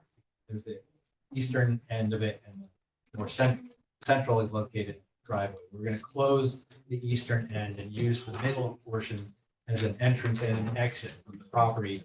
And we're gonna close off the driveway on Stonewall Lane. That was what was proposed in the PDD application. And that's what our hope was. The State Department of Transportation, after looking at the dynamics of Boston Post Road, even with the closing of the easternmost driveway, is more comfortable with using the central driveway, I'll call it, or the western driveway, as just an entrance, and then would like us to use the Stonewall Lane, the driveway that ends on Stonewall Lane, as the exit for traffic from the property. Our expectation is that most of the traffic that's going to be using the Winter Club to get, or Madison Oyster House, I should say, will be coming in off the Post Road and heading out and taking a left onto Stonewall Lane and then using the Post Road to go home. Other than the folks who live off of Stonewall Lane. So our expectation is that the impact of this amendment is going to be very minor. There's only going to be the traffic coming out and taking a lot to go onto the Post Road. That's essentially the request that we're making with regard to this application, is to modify the PDD to make that change from what was originally approved when the PDD was approved. Yes, just for orientation for a second. When you come out on the west side onto Stonewall Lane, you're how many feet in? Roughly pretty close from the Post Road. There's one home, if I recall, maybe right in front of you. Exactly. So you're gonna have people come out and they'll take a left to go back most likely. Is there gonna be a sign that says no right turn? Do we want people going, have you talked to the neighbors? Do we want them going through the neighborhood and then coming back? We've sent notice of tonight's hearing to the neighbors within the 150-foot requirement. The only reason I would hesitate to put no right turn is there will be some people coming from The neighborhood. That's our home, right? Yeah, exactly. But Mr. Mandel can give you a better idea as to just how far it is from the Post Road. You want an answer? No, that's okay. I know it is. You don't have to measure. It's right there. It's- That was my only concern is. Up and down, it's 110 feet. Thank you. The aerial shows a nice, Yeah. Okay. kind of overview of where Yeah. this driveway here is. Yeah, so Chuck Mandel, agent for the applicant. Just a quick genesis of what happened with this and why we had to change. DOT will not look at plans unless they're approved, otherwise they'd be I was wasting. wondering about the They'll, sequence. they'll be Yeah. wasting all their time. So the original application, we had So they SLR. waste- We had SLR, the traffic people come, they did a full report. Yeah. We looked at sight lines, we looked at clearing limits, we were gonna truncate the clearing limits. They had conversations with DOT, they said, well, get us a plan and we'll look at it. So here we are, we had the approvals, we were gonna close Stonewall Lane off. And then the DOT came back, and they said it was unsafe unless we cleared almost 200 feet up the Neck River and onto the neighboring property. So we would need easements Want and to do that? we would need easements in perpetuity on the adjacent property to the east. And I don't think they want us clear cutting most of their lot up to their house. So that's what happened. Stonewall Lane, the exit of Stonewall Lane is opposite the driveway on the east side. And actually, there's about a 3-foot grade difference between the edge of pavement and the ground. And then there's a stone wall on top of that. So headlights coming out should not be a factor at all. And that's what happened over at DOT. And we're currently going back and forth with them on various other issues, but that doesn't affect this. And those issues, I think we might discuss at the next meeting in June sixth, The other. when, for the next part, the site plan modification and coastal site. plan. Yeah, I don't want, due to time, let's not, I don't want to get into it. Yeah. Yes, Okay, just to there know was that we only really- one item that we wanted to bring up as it was brought to the town's attention. And so as part of the DOT review process, one of the comments that came back was that the applicant is to provide a letter from the town indicating whether or not they want any trees that were cut within the state right of way replaced. And so I think there's, as we discuss this, I did have a conversation with DOT today, Treamaine specifically, to understand what that means really. And so the state does not have a replanting requirement as part of their enforcement actions. However, they're leaving that to the discretion of the town. If the town felt that there was a need to put in some type of tree, the state's not looking for a large oak or something of that stature to be replanted. And they are, well, you know, they're happy to provide a recommendation as well. If you wanted some enhancement plantings, perhaps near the wetland pocket that's in the front of there. But also noting that egress will be from Stonewall Lane, and the goal is not to plant something that's going to Block that. be an obstruction to the sight lines there. So if that's something just, you know, over the next couple of weeks, as the applicant is addressing the rest of the state's comments and updating their plan set to reflect those comments, it would be helpful if we had some direction to provide to them as to whether or not you feel that there could be some additional landscaping, whether it's low vegetation or a tree, a specimen tree. And if so, if you'd like them to visit before your next meeting, just wanted to kind of put that out. Landscaping plan. There would be an update, right, and I guess Yeah, you so, can speak yeah. to the stone wall. Are you affecting, by leaving that driveway, are you affecting any of the proposed landscaping No, that was there? so we Or that have was John supposed to be there? Cunningham's original plan, Yeah. and we're not planning on changing that. Yeah.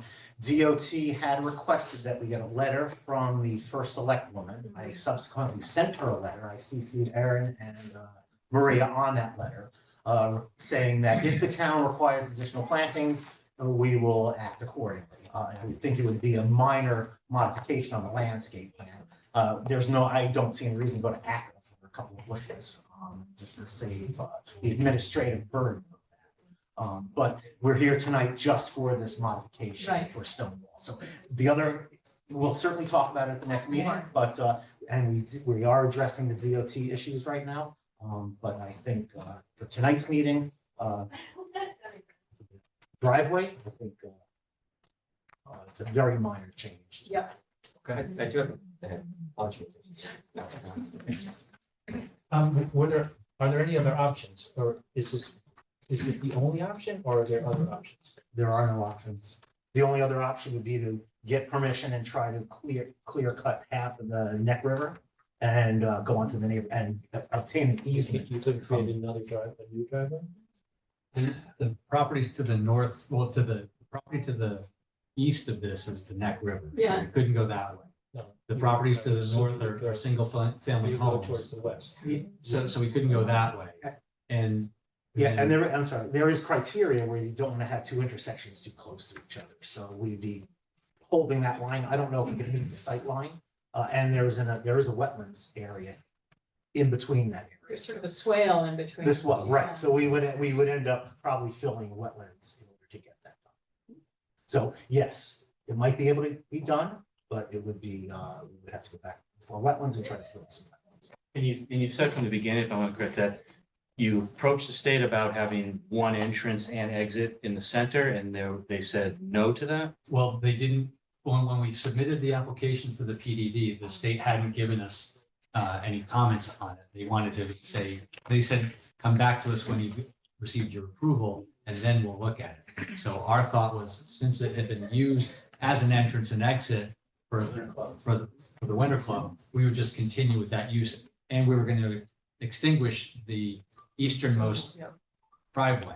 I didn't mean where it used to be, but I'm saying now, and there's a center there, is there enough room where you can have that be the entrance and the exit for both? So if you're coming in, it just, that's it. There's one entrance in, and there's one entrance Yeah, out. that, It's just gonna take up more space in the middle of the lot. right, that's where we're on a wetland, we would be filling wetlands in order to achieve that. There's a wetland pocket that's right there. No, but not in the middle of the property towards, Actually, it's pretty much is in the middle of the property. Andy, are you just saying Does that widen it a little I'm bit? just saying widen. I think It DOT may, would have we didn't allowed really it. look at I that. mean, They wouldn't, DOT's the one that did this, not. That's what I'm asking. That, Yeah. they didn't allow, I'm just saying widen the road so you come in and out the same way. No, they would not allow that. Well, Okay, and that's what I also was keep in at. mind that the state owns that property. So Understood.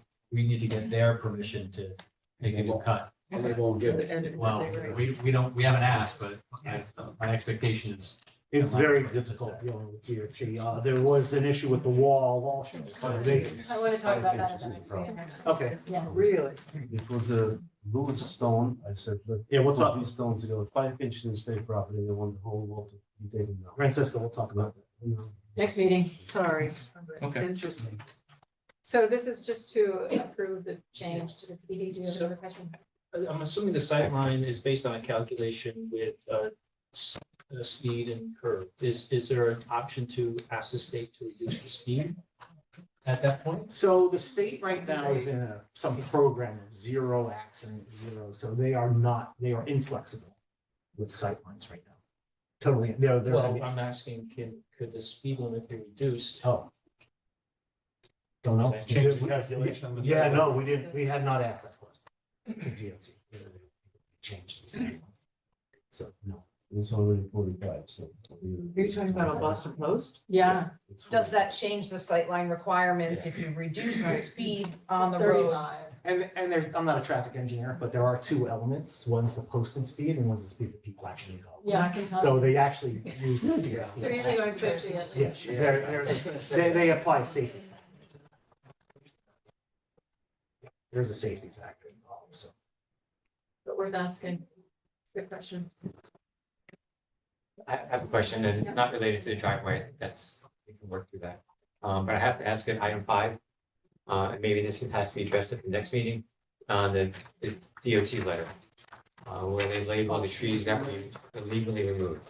Yeah. What happens to the elephant in the room? I have to ask for an explanation as to what their understanding of these trees being illegally removed are, what they're saying is, why are they saying that? Yeah, so when they first opened up, there were a series of dead trees all the way to the west, that were dead and dying trees. So those were removed. I think the tree clear was, we talked about sight lines early on, and we thought, I think the woodcutter was a little overzealous and started removing a tree. So there was one oak tree that was removed. The other two were still remain. There was 24, 28 inch, I don't remember the size. So we have identified it on the plan, and subsequently we are before first select woman and see if she wants that. Yeah, I think it was a hickory. I think that's what was shown on the plan. Oh, maybe it was. Yeah. Maybe it might be misleading. I'll figure it out. I could be wrong too, but Yeah, okay. They're deemed It's the one you were illegal talking about. because You're- encroachment permits Yeah. were not obtained. That's right. Correct. And DOT typically, when I did, and I also spoke to Tracy May early on, she said she didn't care about trees. They want to get everything out of the right of way. Walls, everything. They want clean right of way. So she said the only thing we failed to do was to ask permission Notify. from the town first. So we did not notify the town. Typically, what happens in the permit process, if DOT is issuing an encroachment permit that includes the removal of a tree over a certain size DBH, they are required to notify the municipality of that removal. Because the trees were removed without permits, the state did not have the opportunity to notify the municipality. And I think that is what's triggering this item number 6 in the state's letter to give that opportunity for the town to be heard with respect to trees in that particular area. And our client, Fraser, is willing to go ahead and do plantings. They don't want anything. Put another tree. If there are plantings that the town would like to have put in the right of way, then the applicant would be responsible for entering into a maintenance agreement in perpetuity with, or the property it'll run on the land records with the state. And they have standard language for that. as is any other structure or landscaping. Which they don't. Thank you.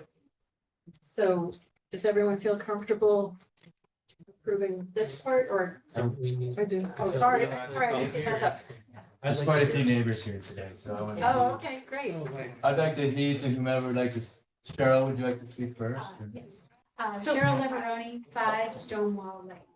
I think if we could direct you to the podium, it just might be, if you are able to come out, it would just pick you up better on camera And the for video. those attending. Thank you. So I live in the house directly next to The salmon color house, so. the salmon colored house. I don't know if anyone remembers what It's that a beautiful looked house, like. Beautiful house. Before we got it, it was a disaster and we poured our hearts into it. Beautiful. And now all those trees are cut down and everyone can see into our house all the way down the stone wall, all the way down the post road. And I know, you know, by nature, things change, but there's a reason for it. And I feel like it is really very uncomfortable for us. So we've lost all our privacy. And then when we had this proposal, the whole idea was for the whole neighborhood that the Stonewall Lane was closed off. Now, when the Winter Club would have things going on, that was occasionally. It was not every Friday and Saturday night, hundreds of people. So this is very different. And coming out of that driveway goes right into my kitchen and my bedroom, those headlights. So it's going to make a huge difference. And I've lived there 25 years. I put a lot into that. And so I feel like a little bit has to be done to protect the neighborhood. This is 2 dead ends. You know, this is a quiet little neighborhood. It's a gem, really, for a lot of people. And I'm not saying, I mean, like, you know, I'm trying to embrace a little bit of change. And I know that the restaurant, you know, we could use restaurants, but this is unreasonable to ask of our neighborhood to accept. Right, it's a big deal. So, and I honestly understand why if any of you had that situation where I live on the post road, but when the cars go by fast, you don't notice them. They just go. But when they slow down and they're right there and the headlights are coming right into your house, it's a big deal. Sorry, you have to. It's a big deal. Thank you. I mean, you know, we're finding it's also a sort of horse and cart situation where, you know, what we approved, we had to approve without DOT approval. You know, they wanted us to approve first. Now we're hearing, yeah, we agree that this wasn't. But we all said, you know, I mean, we will adapt to it because obviously a restaurant in, you know, down the street is a great thing for us, you know? But for that, having closed off Stonewall, and I honestly, the plans look like they were leaving the trees. So I would have that separation. Now there's just nothing. I think new trees are gonna be planted. Yeah. How long does that take? 35-foot trees. Those trees were cut for the second, my property, for certain reasons. They were in the original plan. Well, I don't know, in the original plan, they were definitely trees. And they're just. It's a big deal. So, Excuse me, I'll go.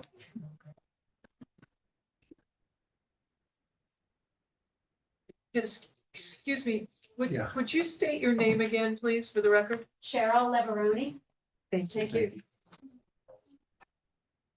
My name is Michael Carr, 7 Deer Run. Deer Run is on the corner of Stonewall Lane and Deer Run, where we live at 7 Deer Run. First of all, I'd like to thank the commission for allowing us a chance to review and discuss this.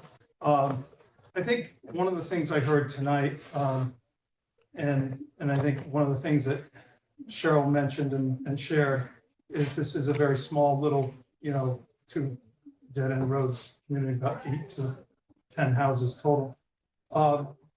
We have some challenges in the summertime with just getting off of Stonewall Lane, getting onto Route 1 in the best of time. The Winter Club operated, a few days a week. We didn't have heavy traffic. We didn't have this sort of number of cars potentially that we're going to see on a regular basis here. If I heard correctly, the state has never had a proposal put in front of it to take that center, what we'll call the west entrance, and expand it into both entrance and exit. I think we could all agree that the eastern entrance is really not usable from a safety standpoint. There's good reasons for that. But it doesn't sound like, because the state is waiting for the town to approve and then review, that the state has actually had a proposal to widen that existing, what we'll call it center of the property for inbound and outbound. But to take all that traffic and move it out, you do run the risk that somebody on Route 1 going north needs to turn onto Stonewall Lane. And if there's traffic coming out of the new restaurant and heading onto Stonewall Lane, trying to get back onto Route 1, you've kind of got a bottleneck there, as you've got all these cars funneling out of the parking lot onto this small little 110-foot stretch or yards stretch of road. You put all of those cars in one direction, and all, unfortunately, going by the Leveroni's property. I do think it's wise that we have some vegetation to block that parking lot from their view and from the street's view. I think we're appreciative of the efforts of the restaurant and restaurant owners going through to try to accommodate all of this. I think this is a great forum so that we make sure that the right steps are taken, and we don't just immediately say, well, the state didn't like that eastern location, so therefore we'll go to the Stonewall Lane. I don't think they've seen a proposal to just widen the current. No. But wouldn't you have to admit that when traffic is at its worst, it won't be like a church congregation leaving a sermon at noon. It won't be 100 cars all at once, but it'll be a stream of cars. No, but there'll be an ebb and flow where the natural nature of serving food and whatnot has subsided, and or cars will be coming out at different times, but there'll be a constant flow. I'm assuming there'll I'm be. not sure it'll be a constant flow, but it will be a flow. Well, I don't know what the capacity of the restaurant is, but I'm assuming there'll be somewhere in the range of 100 parking spots for our patrons, and maybe another 20 or so for the staff. So depending on your seating, I hope it's successful. I hope those seats are full. That means potentially 2 seatings per night at a full restaurant. That's 200 cars coming in and out between a 7 and a 10 o'clock at night. But not all at the same time. Well, I would hope not. No. I agree. Thank you. And after hours too, because when they come from work, 5, 6 o'clock, when people start coming to the restaurant, when they're sleeping, they go away, so. But I think the issue here is that we're not pushing back against the restaurant. exactly, I mean, We're only talking we've raised about, those. is this the only option you have? As you brought up? And it sounds like this middle option of expanding that entrance for egress. I understand. Hasn't been I'm trying to quantify the seriousness of the problem. I don't dismiss your seriousness. I'm trying to quantify the seriousness. Oh, yeah, and I think there's, I would say that there's a much greater we've lived there my wife has lived there her whole life. She's seen the challenges of coming up, going north on Route 1, going by Mungertown Road. We've seen accidents occur in front of our intersection at Stonewall Lane and Route 1 already. We think that is as worse line of sight going north on Route 1 that Stonewall Lane does than the old Winter Club, what we call it, middle exit or egress. Right. That has a greater line of sight for cars from either side. I've personally sat on Stonewall Lane and Route 1 waiting to go left and said, forget it, I'll go right and go down Fort Path Road to get to Madison because I'll be here for another 5 minutes trying to find a spot out. So that's the way it is now without the Winter Club in operation. Thank you. Thank you. Yeah, Like, thanks. you should mention the overflow parking as well. Oh, there's one other issue. That's a good point. Cheryl's property. So when there is a function at the Winter Club and there's not enough parking, those cars come out and end up parking along Stonewall Lane on again, the Leveronis and some of the neighbors' property. They've gone and repaired their own grass multiple times over, only to find that cars come back a month later when there's a big function or something. So with that egress going on to Stonewall Lane, that will encourage people to say, if the lot's full, I'll just go along Stonewall and park there. It'll be a much easier access for them to park on Stonewall Lane than if the lot's full and they have to go out around and search for a spot. So that's a really good point. Thank you. Sorry, Andy. No, I just think, for the record, personally, I agree. I mean, I that is a small street, and I think what's gonna happen, we don't know how, first of all, no one has any idea how many cars are gonna be coming in and out at any one time. That's good. But the reality is, people are gonna miss the entrance, and they're gonna take a right, and they're gonna go all the way down to the end of the neighborhood and come around, then they're gonna try to go back into the left, which should be marked as no entry, but they're gonna try it anyway, 'cause it's quick. Or people are gonna come out at night and say, oh, what's down here? And it's a neighborhood, and kids could be out there, playing or doing something, and not used to that type of traffic, because that's not what they're used to there. So I think that's where I was going before. There has to be a better way. I just don't think it's the right access. I think it's gonna cause problems that are unintended consequences that we can't even fathom. I think the entrance and exit should be on the post road. I appreciate what you just said. You raised a lot of points. My name is Johnette Howard. I live at 38 Stonewall. And as Mr. Rubin noted, this is not a nuisance plan. I mean, looking at the seating charts for the restaurants that we've seen on the site, on the website, I think there is something like 136 seats in that restaurant. If you're talking 2 servings, that's a significant amount of people. I don't know what the operating hours are, regulations in Madison. I thought we were gonna have a time to ask questions, but is there a regulation on how late a place can serve? There's not. There's not a zoning regulation. I mean, comparing our restaurants in other residential areas in Madison to where we live, Christie's closes at 8. Barbara Shane, so comparing to La Foresta, the applicant's other restaurant, it's open on weekends till 11, it's open 12 to 9 during the week, 12 to 11 on weekends. We're talking about significant amount of business. As it's been mentioned, we live on 2 cul-de-sacs. Mr. Rubin noted, there is no place for people to go. You'd be turning people in and going past everybody's house. There's the damage to the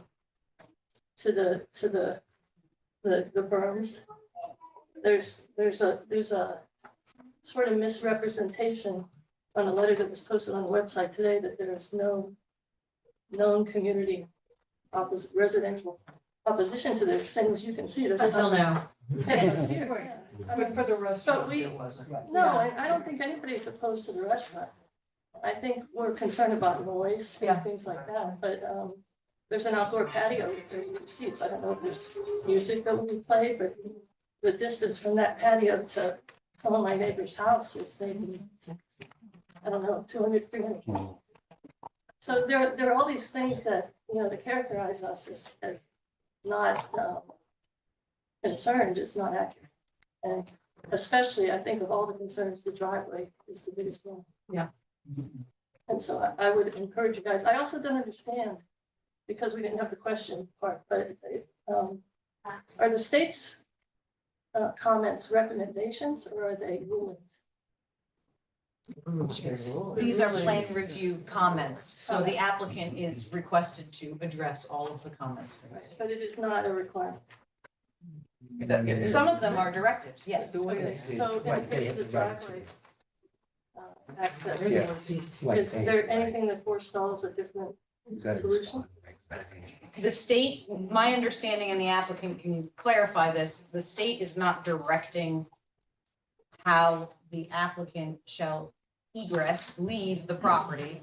They are simply stating they are not approving ingress and egress from that center driveway on the Boston Post Road. They will allow access in one way into the property, but not out at that access. So the onus is on the applicant to come up with an alternative.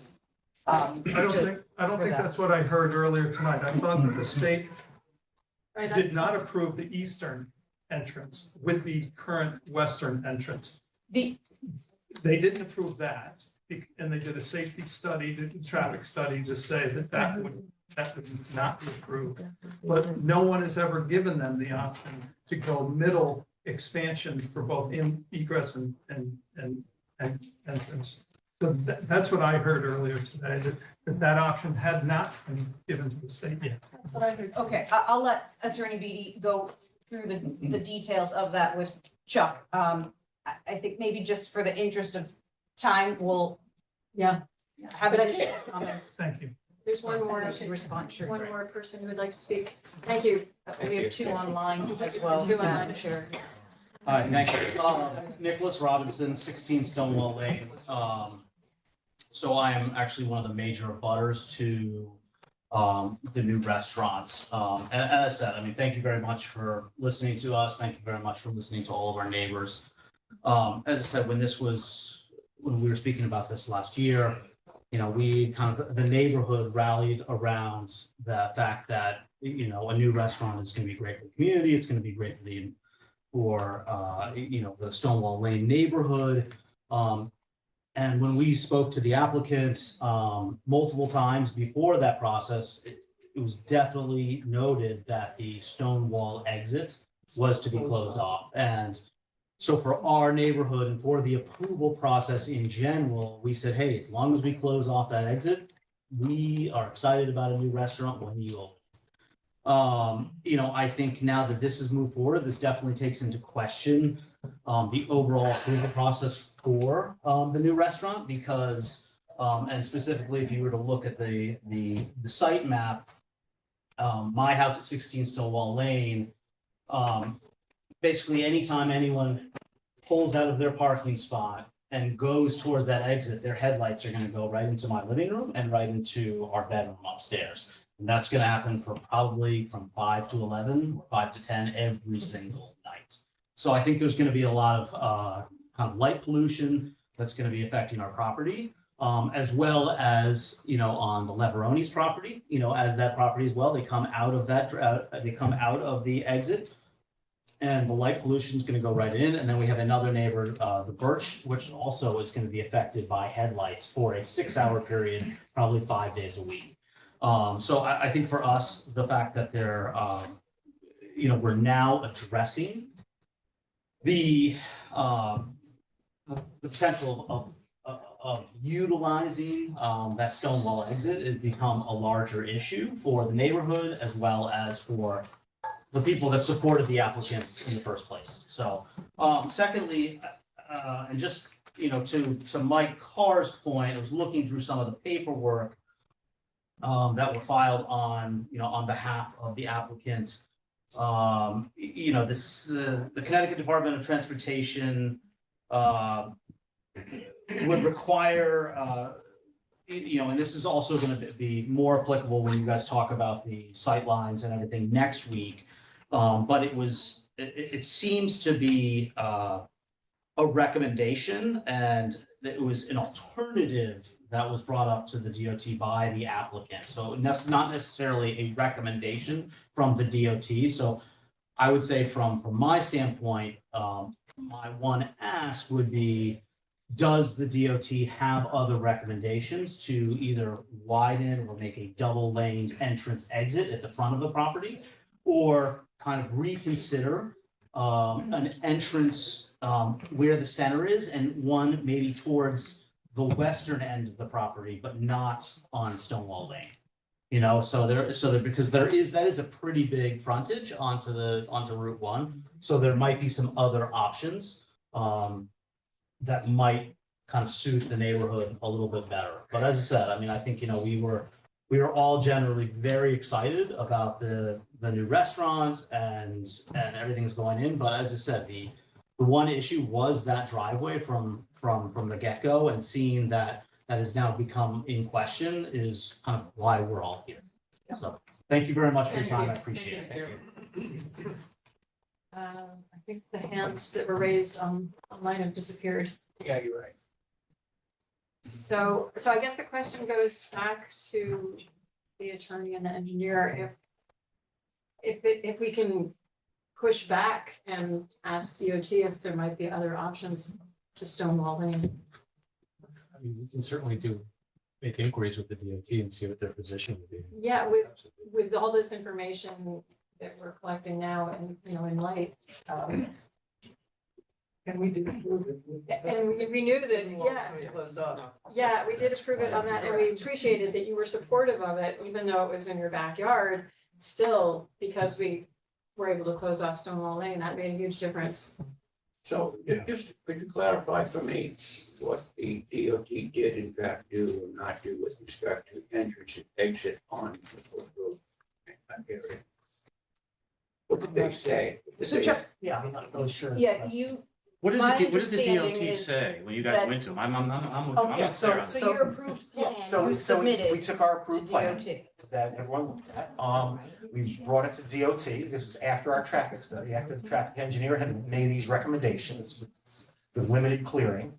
DOT came back and said they didn't agree with the traffic engineer, that we would have to have a much greater area for clearing limits. And they said if we wanted to use that entrance specifically, it would be entrance only, and we'd have to open up the entrance on Stonewall Lane. And when I did ask about the sightline in Stonewall Lane, DOT said that's an established town road, they have no jurisdiction. So But they recommended an egress point on Stonewall, Yeah, correct. Okay. even though it's not within their purview, sort of. Well, certainly on post road is their purview, but Absolutely. they didn't care what happened on Stonewall. They had they didn't care about sightline, they were just said, that's on the town. Did you guys follow back up with, that wasn't part of our original approval, that maybe met with some, with people not happy with it? Is there, did you even address, or had they addressed any possible way to widen that road? I just don't understand why that entrance can't be widened by 10 feet or whatever. Yeah, the original plan, we were gonna widen it, Yeah. and it wasn't sufficient. They don't like where it starts on the eastern side. There's not sufficient sight line for them. So, But even the if whole you thing, can the whole thing be shifted west? Well, that's a good question. Yeah. So, Without bumping into and we wetlands. can certainly explore that. But I would be, before I say we're gonna be going to explore that, I have to get permission from the owner to go ahead and do that. Because this is on him. Right. This is not my property. I'm here representing him. I'm an advocate for him, a DOT. Well, I'm not gonna say he screwed us, but, Yeah, no, I it's wouldn't tough. use that word. They punted. But it's tough. This happens with Eversource easements, it happens with Connecticut Water Company easements. Eversource won't look at plants until they're approved, and then all of a sudden we get into easement problems. And Aaron can attest to that, and also the water company. We have projects that get approved, and then Eversource requires other requirements, and DOT does the same thing. So here we are, and I guess the appropriate response for that would be for the commission to ask the owner. So let me ask you, in your estimation, is there a practical location along Route 1 that could accommodate this? Because there's wetlands all over the place there. There may be, Okay. there may be, Well, the first application was that, and we approved it, yes, and the owner approved it. correct. So, yeah, should you feel comfortable Of answering? course, it's a way to actually get, that was my understanding, so to widen that entrance in and out. I think it's a reasonable compromise. I think it can be done with all the limitations. I think we'd end up actually. your name and the address? Oh, sorry, could you provide your name and address, please? Your name and address. Francesco Lulay, 8 Jacob Lane, Delivery. Would it make sense for us, since we're gonna be meeting again June 6th, to put this on hold? Yeah, I'd like to keep it open. Yeah, yes, and see if there are any other options. Yes. Because I completely understand the neighborhood's So do I. concerns, So do I. and including safety concerns. You're right, exiting off of Stonewall is trickier than in the middle of It the. wasn't our first choice. Yeah, believe me, I don't want to be here tonight. We've had it. Just The one- This is the other- last thing I want to. Just one final The comment. other- well, One final comment from the neighborhood. I will say, one little data point I might say, that the Winter Club in its existence, and I think the neighbors can attest to this, rarely did we ever see anyone using that eastern entrance, ever, for any reason, for obvious I think safety deliveries reasons. maybe, but- The Winter Club operated with that center entrance as its in and outbound. And it rarely did we see people, using the Stonewall Lane just to exit in order to get back onto Route 1. There was no reason to come out that way. Yeah. Right? But when it was overflowed, then they did, right? So I think it's interesting that I don't know that the state has had anything put in front. So, and I appreciate the owner's willingness to accommodate the Consider it. neighborhood. It's very nice. It is within, as this was decided, this was a significant enough change to the master plan. That's why the applicant is before you. This is a zoning map amendment. As you know, you have, you're acting in your legislative capacity here in reviewing these changes. This is not just a site plan modification at this point. It is also within your purview if you would like some additional information from the traffic engineer regarding egress. The Traffic focus study, of the yeah. initial study was Right. with your egress focused on Boston Post Road. So if you're looking for anything, any additional, as you're exploring other alternatives for driveway access along the Post Road, would you like to have any information from the traffic consultant regarding exiting on Stonewall? I'd rather see if there's an. Yeah, me too. I'd rather see if there's an application Yeah.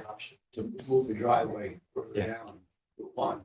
I'd rather see that first. Close off Stonewall Lane. Yeah, keep almost closed off and ask, and I would. Information about Stonewall Lane might, from some of the traffic might influence it, that's really a bad decision. In and of That's true, you itself. could get. So that might be a supporting argument to help make the argument for the Except the center entrance. DOT disagreed with the traffic. In regards to the site. Yeah. So if we are able to slide it to the west, would that be considered a de minimis modification? We do that administratively. Would we have to come back before the commission? It seems like the homeowners are really mostly concerned about the exit on Stonewall. So if we are able to satisfy DOT comments with the entrance on Stonewall, I don't want to come back, eliminating the entrance. I don't want to have to come back here. It costs money every time we come back here. My client is spending a ton of money on I know. traffic studies, environment. Right. And I know cost doesn't mean anything, but I was just hoping that we could do it administratively. Will you have a pending site plan? Yeah, modification that's what I'm saying. application? Yes, if we could, yes. We're gonna see if it's even possible. There are provisions in section 32 of the regulations of what constitutes a change in return, via site plan versus a zone boundary change. Yeah. Yes, so if, I think that's, Seems it's very really reasonable. gonna determine what, if there is Yeah, something. we'll see feasible. how we'll probably end up going back. Anyway, because we're certainly within the review zone. So if we modify that, we have to go to wetlands, unless it's done on the street. I think It's outside them. we got another neighbor. Just in addition to, because it did come up, the speed limit, if Yeah, that's a the factor, name. my name is Craig DeLeo and I live at 21 Stonewall. That S turn from Mungertown to the liquor store, that's the only area really of Route 1 that's still 45 miles an hour. That should be reduced to 35. I've always been a huge advocate of that. So if that helps with the sight lines, perhaps we could explore that as well, which would. Yeah, we might not live that long. I get it. Yeah. I get I'd be it. happy to reproduce the Yeah, scale. exactly. It's just not gonna Love happen. that. Okay, so are we all comfortable with where we're headed? One more. Sorry, I just had one more question, please. John Ed Howard, 38 Stonewall. I'm not sure if I heard correctly, but obviously there are wetlands to the east Right. of it, but Was it stated that there are wetlands to the west? as well? Yes, Chuck Mandel, yes, there are wetlands. It's a mowed pocket. It's It's a mostly. low point. Yeah, it's a low point, but it was wetland soils, so it's not, you don't see frogs jumping around. So that's the big pond, right? Yeah, just in front of the stone wall, and actually there was an old well. Yeah, and so while we're mentioning the stone wall, I think that may have been an historic stone wall, so the fact that they're asking it to be moved 6 inches back. Could be a problem. It's, the request to move the stone wall back is the portion that was reconstructed without I encroachment permits in the understand. state right. I understand, but I'm just saying, if you just zoom out for a second, and what the DOT is asking about this stone wall, that struck me as seeming unreasonable as well, but Yeah, that's another issue. like I said, I don't want to get into it, Yeah. but that stone wall was there for hundreds of years in the right of way. And the second he touched it and moved it another foot further out of the right of way, now they have a problem. Right. So that's where the DOT and I had. But I think our most important issue is the Yeah, address. yes, let's we focus on that. Are we comfortable with that, Aaron? I think everybody So here, I think we're, feels. so can I rephrase it so I understand it? So we're agreeing that Yes, so we're continuing, we're agreeing that Cottage Road stays closed and all. stone wall lane. It's only 8 o'clock, I'm losing it. Oh, yeah, this- Stonewall Lane stays closed. And we're asking for an alternate exit to be found Along Post Road. along Post Road. Yeah, we're not agreeing to closing Stonewall Lane yet, the public hearing is still open. Yes. Right, but we're I'm gonna just- I'm explore requesting- other options. Right, I'm Yeah. requesting, don't use Stonewall Lane. Oh, yeah, Fine. no, exactly, no, absolutely. Right, it's part of the Right. present plan that it's gonna be closed. That's what we're Right, asking. I like the present plan. Yeah, we're not doing anything. So did we. great, thanks. Thank you so much. We're gonna continue this. So could I have a motion to continue the hearing to June 6th? I'll second it. Janet? Second, Mike. We're good. Any further discussion? All in favor? You guys are okay with June 6th? Fine. Okay, great. Thank you very much. Thanks a lot. Thank you. Thank you. Enjoy the rest of the evening. Night is young. It's 8 o'clock. It's a good time to take a break. Or is it?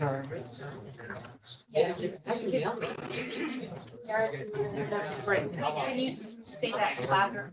So, yes, everyone here, it's 8 o'clock. We're gonna take our break. How long? 5 minutes. Can you move that? Get a little air.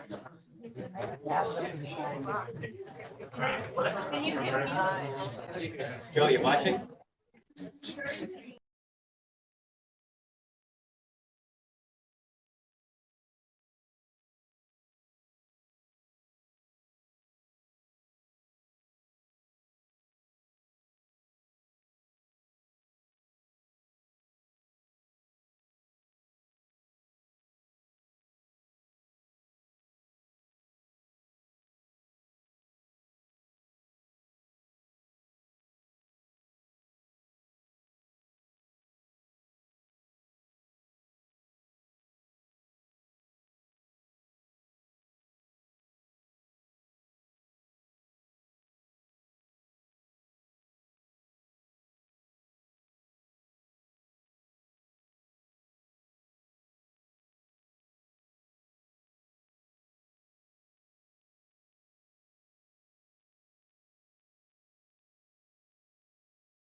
Yeah, go, Harold. You want to say what ideally you want? Oh, Jared, oh. Do you have to get permission for that? You haven't received any sign sheets, have you? But I have. Yes. I have one. Yeah, so that's a start. All right, we're gonna get started with the next agenda. Oh, you're sorry, we have to, I gotta hit record. Hit record. I can't get in anywhere. Sorry. Any more?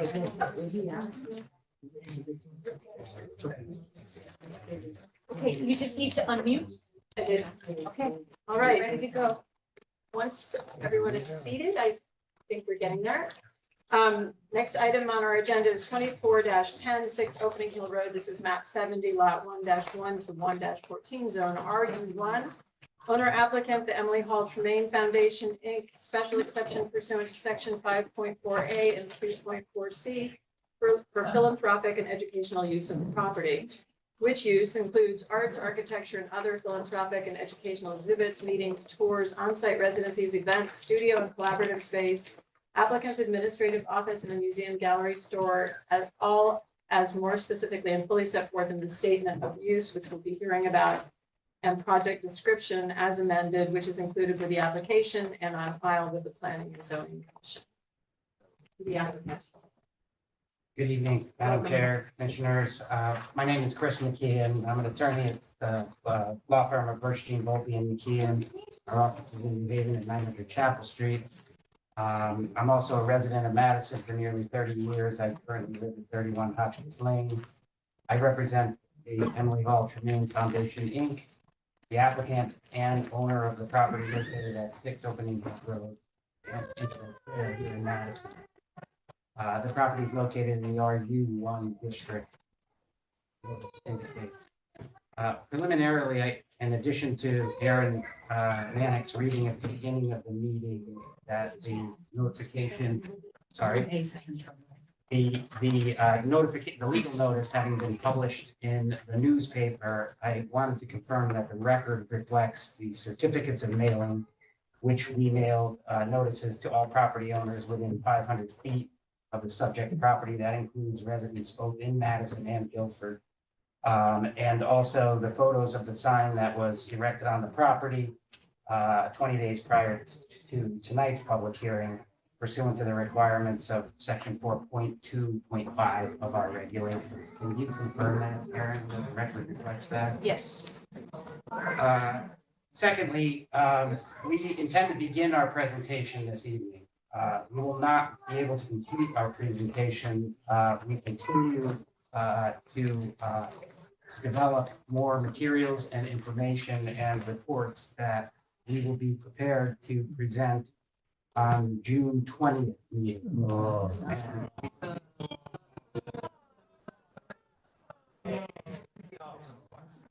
Please, let's treat each other respectfully. We have a lot to listen to tonight, and this is our first evening that we've actually had a public hearing for this applicant. So we need to show some respect. Appreciate it. Thank you. So the additional materials and information that we are developing are in process, and I get into those a little bit later. The one other preliminary item is with respect to the way that our regulations read relative to special exception permits. And there is a requirement in section 4 that on receipt of special exception permit application, your commission is supposed to refer it to ACA.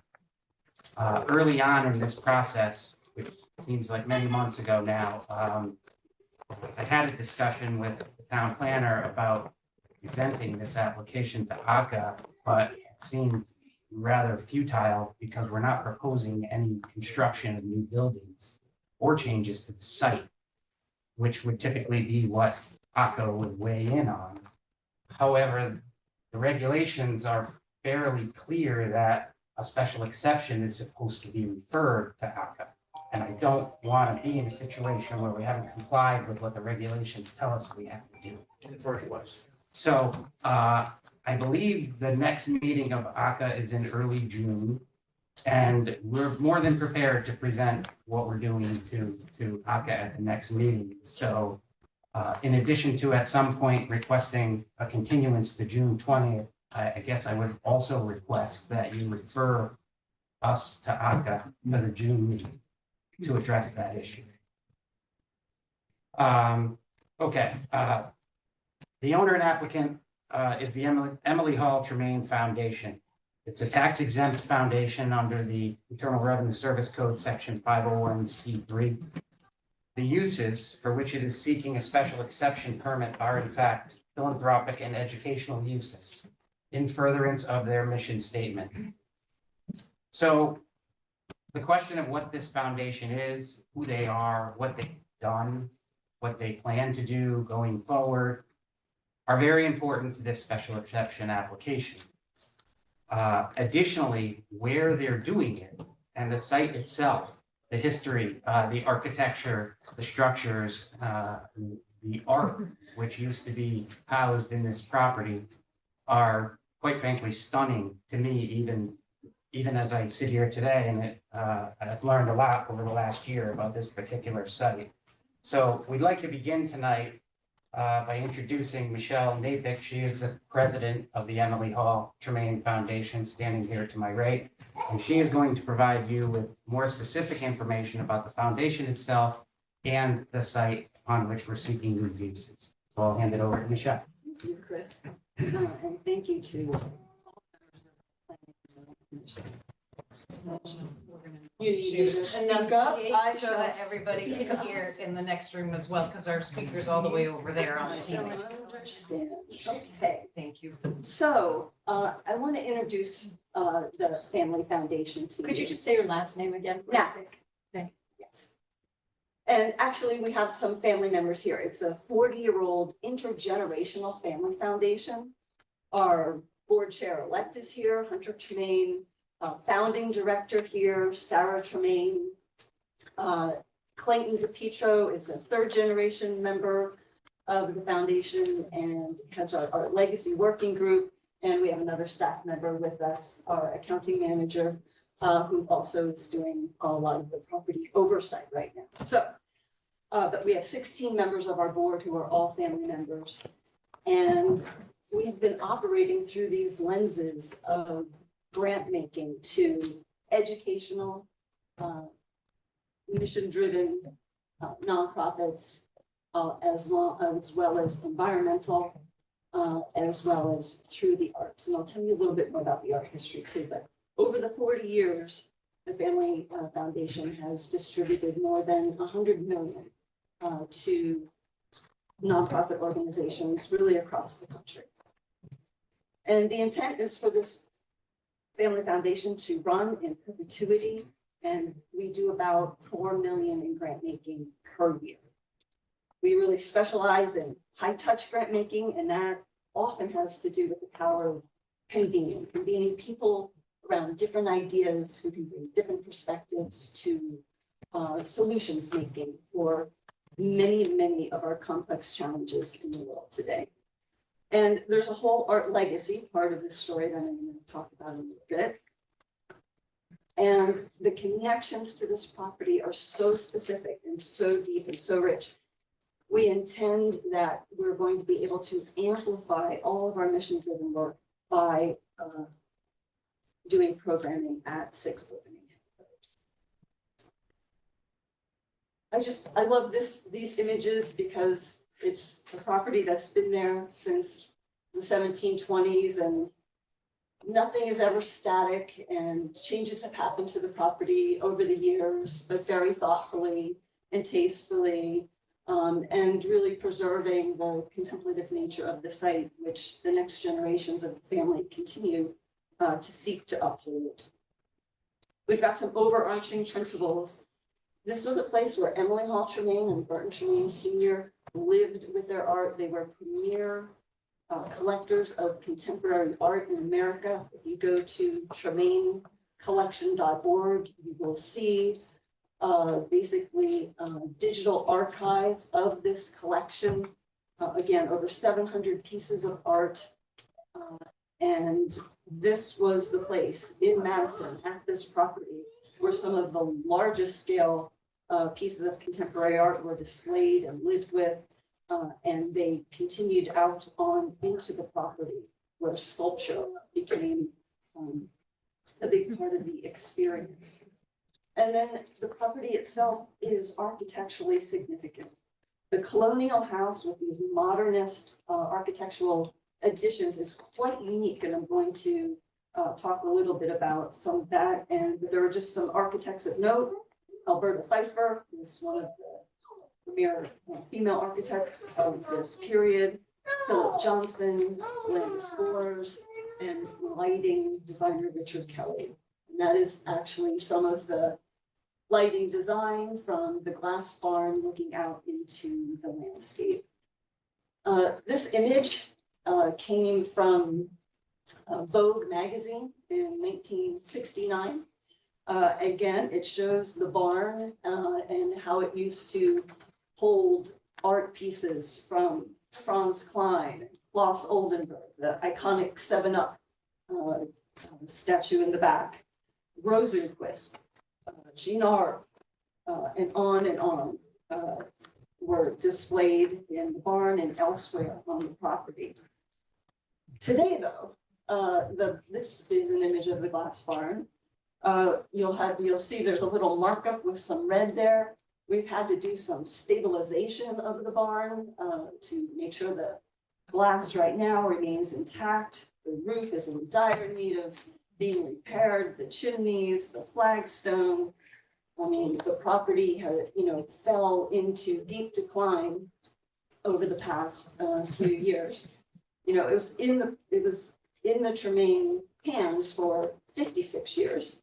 And after 1994, after both Emily and Burton had passed, the next generation of the family did sell the property, the 6.2 acres with the barn and the house being one property that was sold to the bearers. And then the rest of the total acreage, over 72 acres, was made into a subdivision. And today we're just, you're not in the house right now, but there's termite damage, there's water penetration. Bank of America, when they foreclosed on the property with the past property owner, had to do some mold remediation. The mechanical, electrical, plumbing, they're all are significantly compromised at this point and need help. I mean, we really feel it's dilapidated at this point, and it needs significant investment not to lose this gem of a property. Again, these are just some of the interior places where, Mark Rothko's very large painting was taking up almost, it became studio gallery-like in the experience. You had an Andy Warhol in the sun porch. You had Jasper Johns and Andy Warhol hanging in the dining room. And then again today, significant repairs that need to be made to, again, make this a cultural and architectural gem. And again, I said, one of the things about the modernist architecture that's so interesting, modernist architecture was meant to blur the built environment with the landscape outside. And I know a lot of folks are very environmentally minded around here. And there's this notion of this blending is to have an experience of the outdoors and indoors together. And the art was the gateway in this property for that to happen. You had the art hung inside and you had the sculptural pieces outside, and it was this blended experience. Oops, sorry, go back here. And we've got a lot of questions about the whys, okay? So again, why Madison and why this site and why these buildings? So I just want to try and address that as quickly as possible. And we don't have time for hours of conversation, but to talk about the foundation, it really weaves together architectural history, town history, and art history. I said the colonial house was built around 1720, the barn in 1780. The 76 acres was really a working farm until like 1900. You might know some other town history. Writer Philip Wiley owned the house around 1928.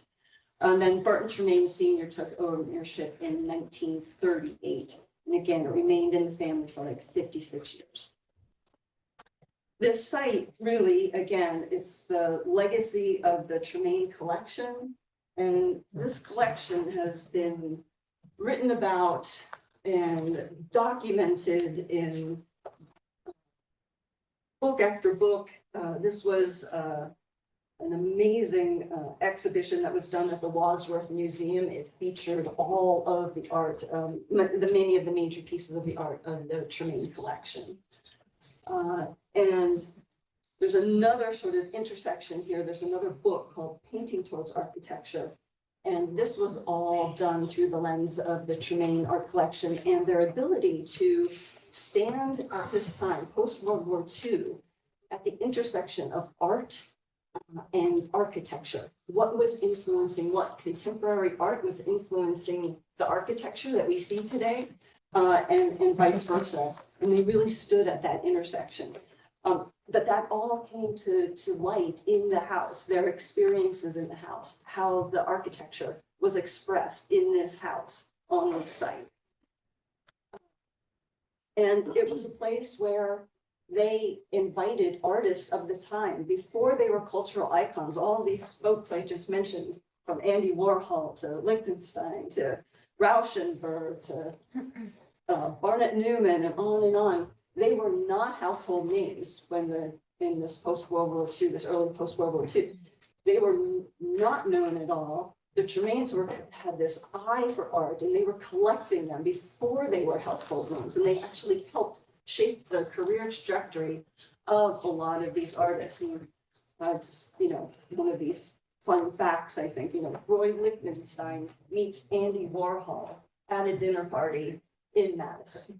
And just imagine the kind of conversations and influences that were happening with these kind of artists who are meeting and connecting through the Treamaines. And again, what's notable is you still have the heart of the colonial house and then these modernist additions. New Canaan is very well known for modernist homes. It puts them on the map. But we have talked with a lot of architectural experts. There's no other good example in this region of a colonial home that has a modernist addition. So again, I think embracing this history, it almost feels like it's an emerging history or new. It's like history that's being revealed to the town through this opportunity to save this property. I don't know if you know Henry Russell Hitchcock. He, in the last generation, was one of the foremost prominent art historians and architectural historians of the day. In 1955, he's writing for the Architectural Review, and he is reviewing the glass house in New Canaan.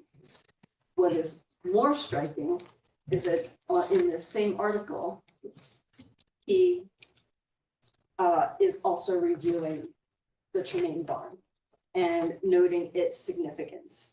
And he is saying he loved the way that the glazing on the south wall accepted the irregular spacing of the original timber frame and yet subtly adjusted the mullions in a way that suggests order and even symmetry.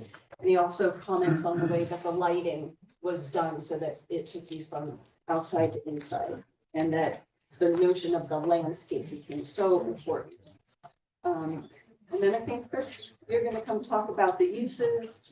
And as we get there, we did kind of want to just note that we have been trying to listen and respond to neighborhood concerns. And we have made multiple, I would say, adaptations of our statement of use as we've heard things. And this is just a list of some of those things. Chris is going to talk a little bit more about that, but our intent was to come and have outreach with the community well in advance of even coming to the PZC for an informal session on March 1st, I think we had a lot of visioning ideas that we came with, right? I mean, it was a creative process for the family and renowned architects and artists and our administrators to come together and imagine what could happen at this site. And so we had a lot of visions. And I think when we put them out there, it felt like we were saying somehow these are everything we were going to do. And we have always intended to say it was a big vision. And we really want what we're proposing to be in a line and at the scale and of the tone of the neighborhood and the community. So we've been trying to go through this process where we've been adjusting what, to the best of our knowledge, when concerns have come up, how we've adjusted. Right? I'm going to talk about uses. Question, Aaron? I'm sorry, Chris, before you get started, sure. Just so I'm clear on point of process, are the folks here going to have a chance to speak? Or are Yes. or are you guys going to present for the entire, because we're going to cut off at 10, so I just want to understand.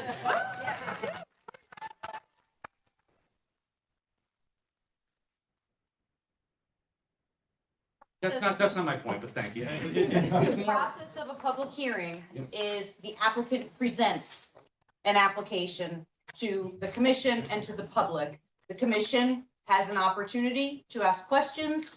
If you choose to defer your questions to, knowing that the application will be continued. You have already set an ending time of 10 p.m. this evening. So you go through your list and start having folks make their comments, and you get as far as you can this evening and have the opportunity to continue the hearing to a future date. Okay, no, I understand, I appreciate that. I just wanted to make sure that there was going to be time after you're done with your presentation, or are we going to hit the 10 o'clock window? Do you have another hour and a half worth of material? I don't know the answer to that, but if you're not interested in hearing more from us tonight, because you know that we're going to continue, I suppose it's within your purview to do what you like. I thought we'd try to accomplish what we can and get through I certainly would like to presentation. hear the statement of purpose that's Yeah. evolved, because we don't even know what I the don't know what we application want to is. do. And it might answer some of the questions and concerns of the audience as well. So That is largely what I was intending to do tonight, Yeah. given the history of this process, given, quite frankly, some of the things we've learned as we proceeded down this journey and continue to learn, frankly. And some wording and trying to put something forth regarding uses and putting our own limitations and our own conditions on what it is we're asking you to let us do by way of a special permit.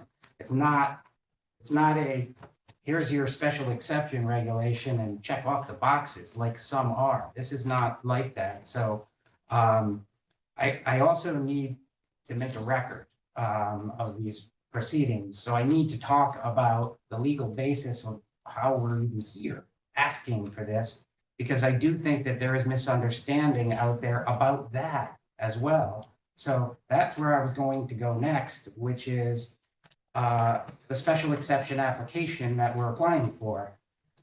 It starts in the Connecticut General Statutes under Section 8-2. That allows a zoning commission, planning and zoning commission, to permit certain uses in a zone only after going through the process of getting a special permit, as opposed to a use that's permitted as of right, or a use that you might have to come in and get a zoning permit, which is essentially applying for something, and you have to check a couple of very objective boxes off before you can get your zoning permit. So we're here asking for the special exception permit to conduct philanthropic and educational uses.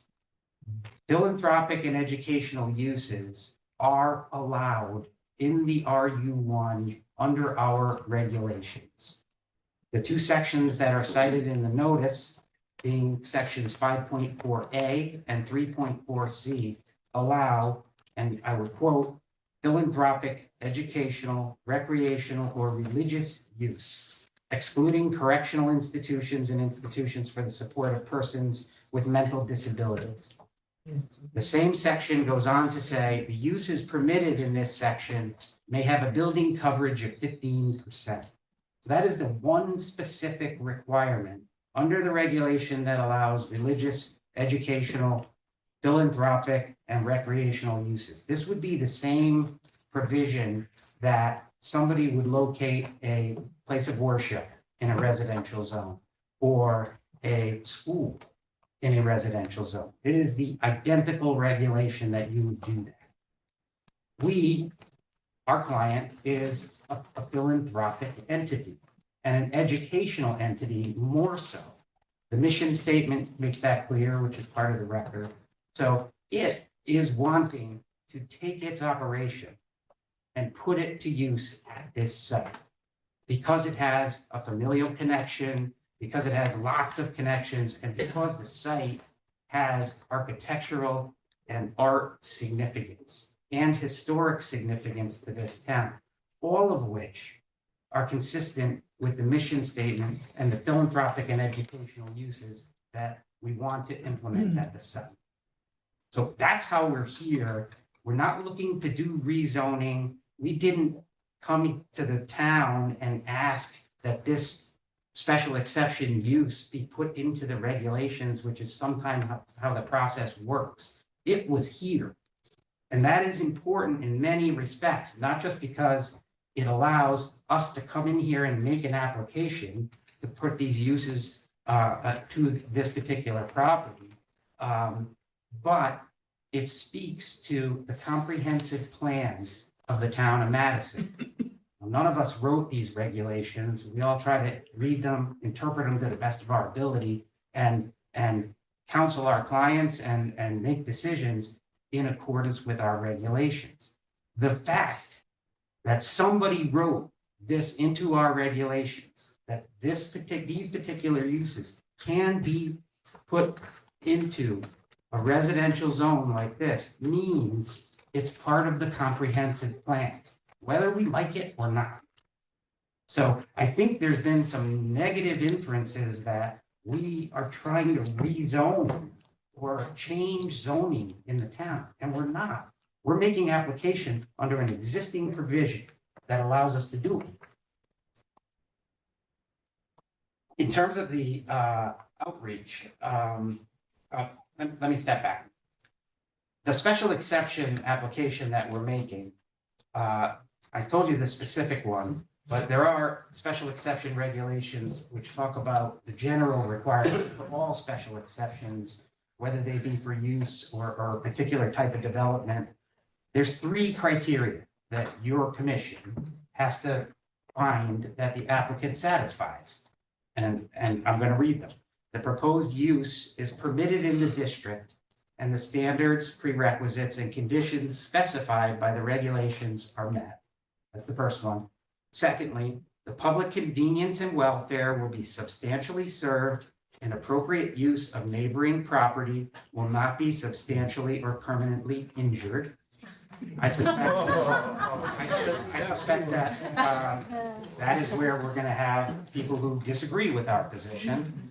And thirdly, that the proposed uses are in accordance with the comprehensive plan. I just told you one element of the comprehensive plan is the fact that the ability to ask for this use by special exception is already there. So that is indicative of consistency with the comprehensive plan. We also looked at things like the plan of conservation and development in this regard. I know the efforts you folks have made toward getting that done and where that stands. Currently, the 2013 POCD is still operative. I will get to that later on in my presentation. But those are the 3 elements that really this commission has to concern itself with over this hearing and the next hearing until we close the hearing and you deliberate and make a decision. So I did want to go through, since the slide is up, the progression of what we've done, and I could tell by reaction from the crowd that it is somewhat belittled in terms of what the effort was of this foundation, its members, its president, its attorney, to make outreach to the town. I've done a number of special exceptions in front of this commission and have regretted not having done outreach. And in this case, I'm almost regretting it because I think we put too much information out there, which is what I think Michelle was saying. And I think that leads to apprehension and fear of what's to come and quite frankly, speculation about what it is the foundation wants to do at the site. So we started a year ago, and maybe the folks at the foundation started longer, but we had a visioning session. I know you commissioners know that we were before you on an informal basis back in March. There was an open house at the site on April 14th. Michelle has run some open Zoom hours to field questions and take input from people. In that process, there were materials which talked about all kinds of potential uses, but most of which we're not asking for tonight. And I think it's important to give the context. Originally, when I submitted a draft statement of use to your commission to review informally, I had highlighted a couple of facts. One is I tried to incorporate some other aspects of our regulations where you have a use going into a residential zone that is desirable somewhat, but you want to make sure you can limit it and control it. And that precise scenario was what happened with respect to the farm and the agritourism regulations, which I helped write for the town, which have since been amended because we wanted to allow farms to have some different sources of revenue.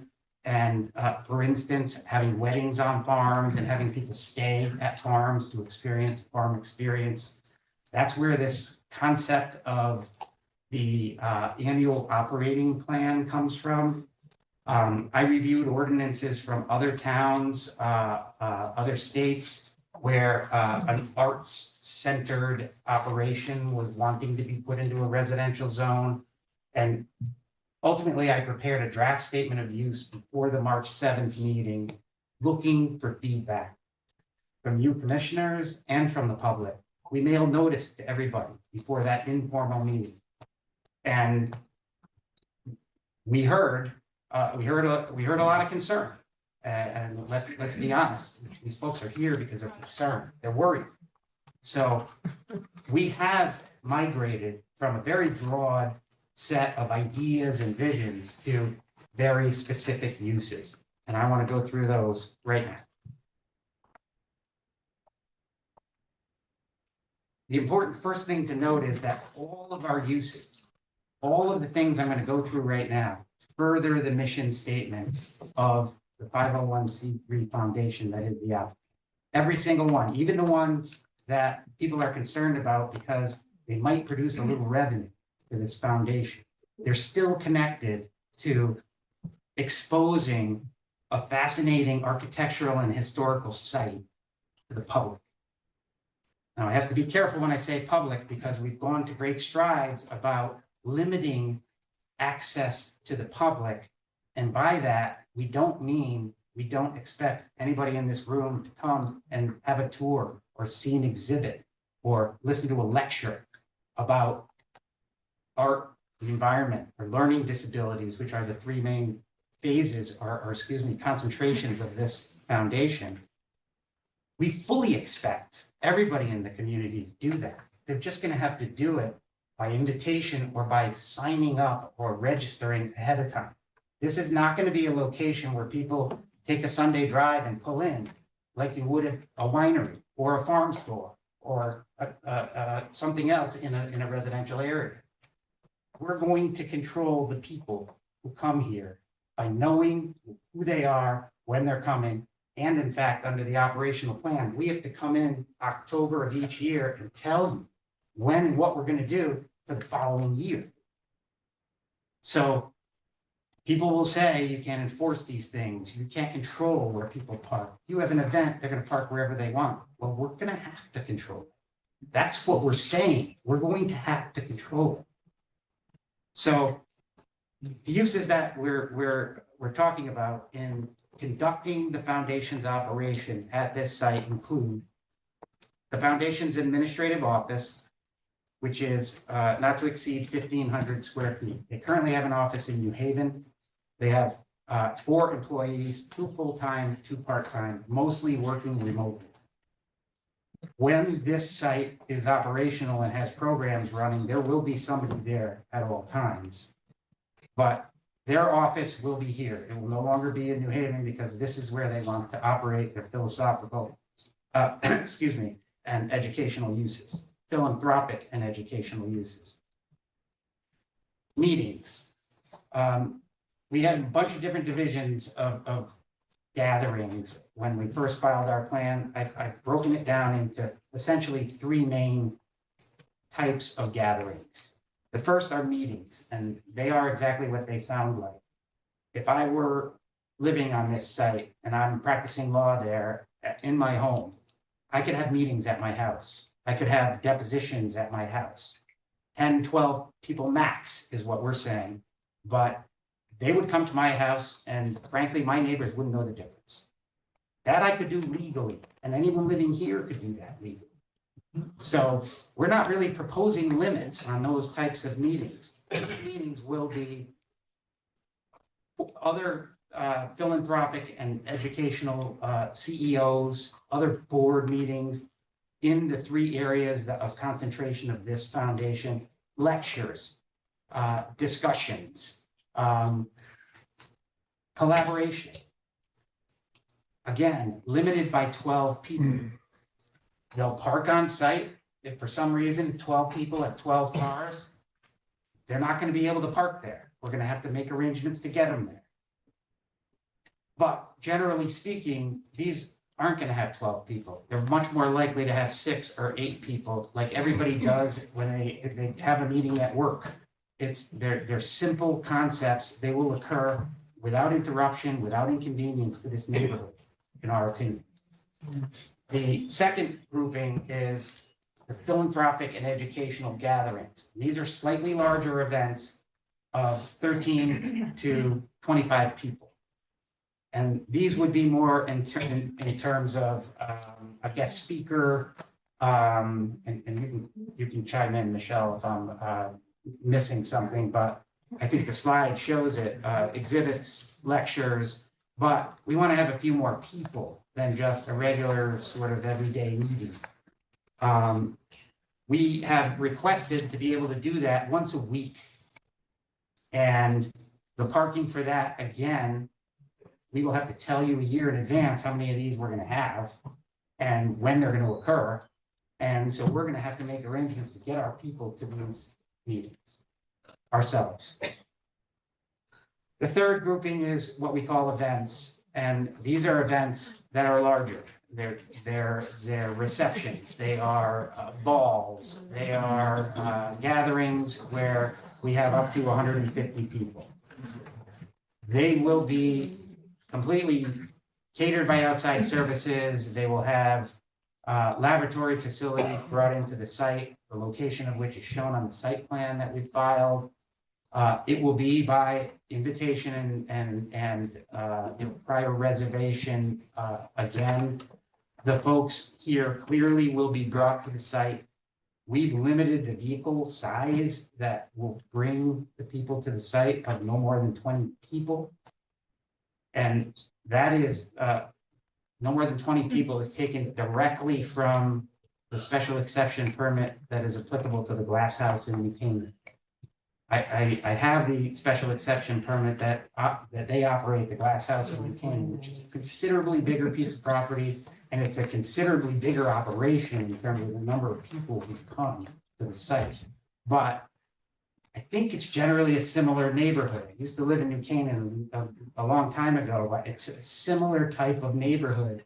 And I think that limiting the vehicle size to get our people there from a place downtown or the commuter lot is the way we've proposed to manage those events.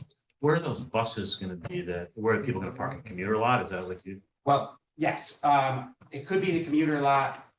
The visioning session that we had was a good example of how it would work, because everybody stayed at the Madison Beach Hotel, and we had one of these mini shuttles bringing people to the site for a tour of the site. So it could be a place of lodging that they get picked up at. It could be in the parking lot that's in front of the old town hall, where the food truck always is. And the reason I say that is because I think the Madison Visitor Center and the Chamber is right there, presenting an economic opportunity. And I know that people have taken shots at the Economic Development Commission because they've supported our application, but I think that's the exact type of situation they were imagining when this foundation is allowed to operate these functions. It does have a connection to downtown. It does put Madison on the map. It is branding of the town for lots of people who have lots of interest in a site like this, the art that was there, the history that occurred there. So I guess to answer your question, we aren't proposing a specific spot, but I think there are some very good ideas, like parking in front of the old Academy School or that lot there, because the chamber is right there. The limitations on the events are, we're seeking to have 3 per year. And by the way, all of these events have hourly limitations as to when they occur. Generally 8 to 6 p.m. for an event on a Friday or a Saturday. We've requested a little bit later, so 10 p.m. Should you think those need to be adjusted in some way, we are more than willing to talk about that, as frankly, we are willing to talk about limitations and conditions that any of you may have. It may not have come across that way, but we've expressed that willingness to talk about how we can make you comfortable with these uses. And quite frankly, the reaction was, don't do them. Okay? And that is fine.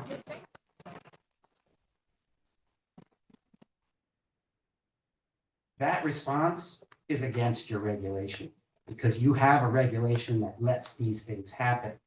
And if there are conditions and limitations that can be imposed, I don't think you can deny it. But what I'm saying is. Can I ask again, refrain from responding and making noises in the audience? We'll ask people to leave if it continues, I think, because we'd like to get more information. The more information we gather, the more we understand what the application means, and then sooner we have time for questions. So I've covered the 3 types of gatherings that we're talking about, that being the regular meetings, the academic and educational gatherings, and the events. The next component is residencies. And in some ways, this category is almost superfluous, because letting people reside in a property that already is a one-family home seems to be kind of redundant to me. But so right now, this foundation could allow artists, 6 of them, because that's a definition of family and under our regs, 6 artists could live there, and the foundation could support them and allow them to further their career, and we wouldn't need permission.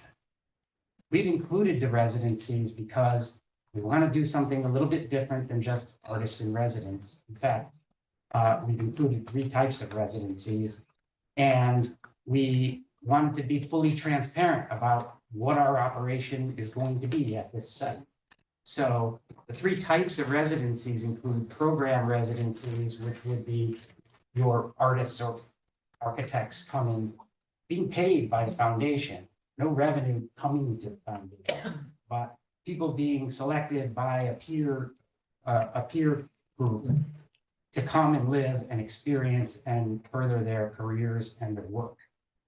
The second group would be staff residencies. So if we have people living there, we will likely need to have an employee living there to take care of the folks who are staying there. And the third being experienced guests, which I equate to the farm stay which is exactly what the purpose of that was for farms, to allow people to immerse themselves in the farm experience. This would be immersing yourself in a historic, architecturally significant home and the art experience.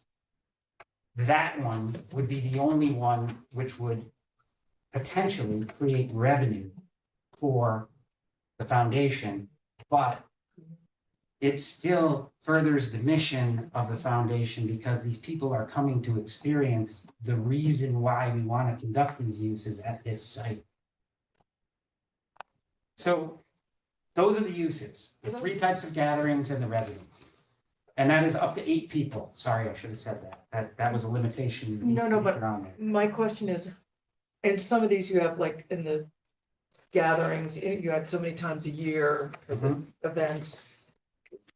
When I'm hearing that, I'm thinking VRBO, are you opening this to experienced guests every night of the year? No, but there's nothing that prevents anybody from doing the VRBO on their property right now. No, correct. That's what I'm just asking the Yeah. question. So. Because you said it's going to produce revenue, so that's why my Yeah. mind went there. I said that because the 2 other types of residencies are staff living there and tourists or Who you're going architects to coming. be That paid actually by the costs, foundation. the foundation money. They don't take in money. And it is up to 8 people residing is what we put as the number of people there. There are 6 bedrooms there right now. We've taken out of those uses, the 3 types of gatherings and the residencies, and we've laid out which of those actually would create revenue. Out of the events of which we're seeking 3 a year, we're requesting that 2 of those be fundraisers. People pay to come socialize, see the property, have something to eat and drink. Largely people from the community, but probably, and I shouldn't say that, there are probably many people from outside the community who would come to these events. The day-long corporate retreats or filming or photo shoots, the 4 gatherings that we've asked for per month of 13 to 25 people, we're thinking that corporate gatherings might occur. People might want to have a retreat at this location in this spot, and there may be a donation or a fee required to do that. The third is this, pardon me? There's only one. Yeah, only one of the 4 per month is the limitation on the sort of revenue generating gathering of that sort. And then the third aspect is the experienced guests. And we're estimating 25% of our on-site residencies would be experienced guests. So to your question, will there be people staying there every night? The answer is no. How long do you envision people staying there? Is this something where you come in residency for 2 weeks, 3 weeks, a month, a day? I mean, just so we have an idea. The program residencies would be up to 4 months, where an artist or a designer, an architect would come to further their creative process and works.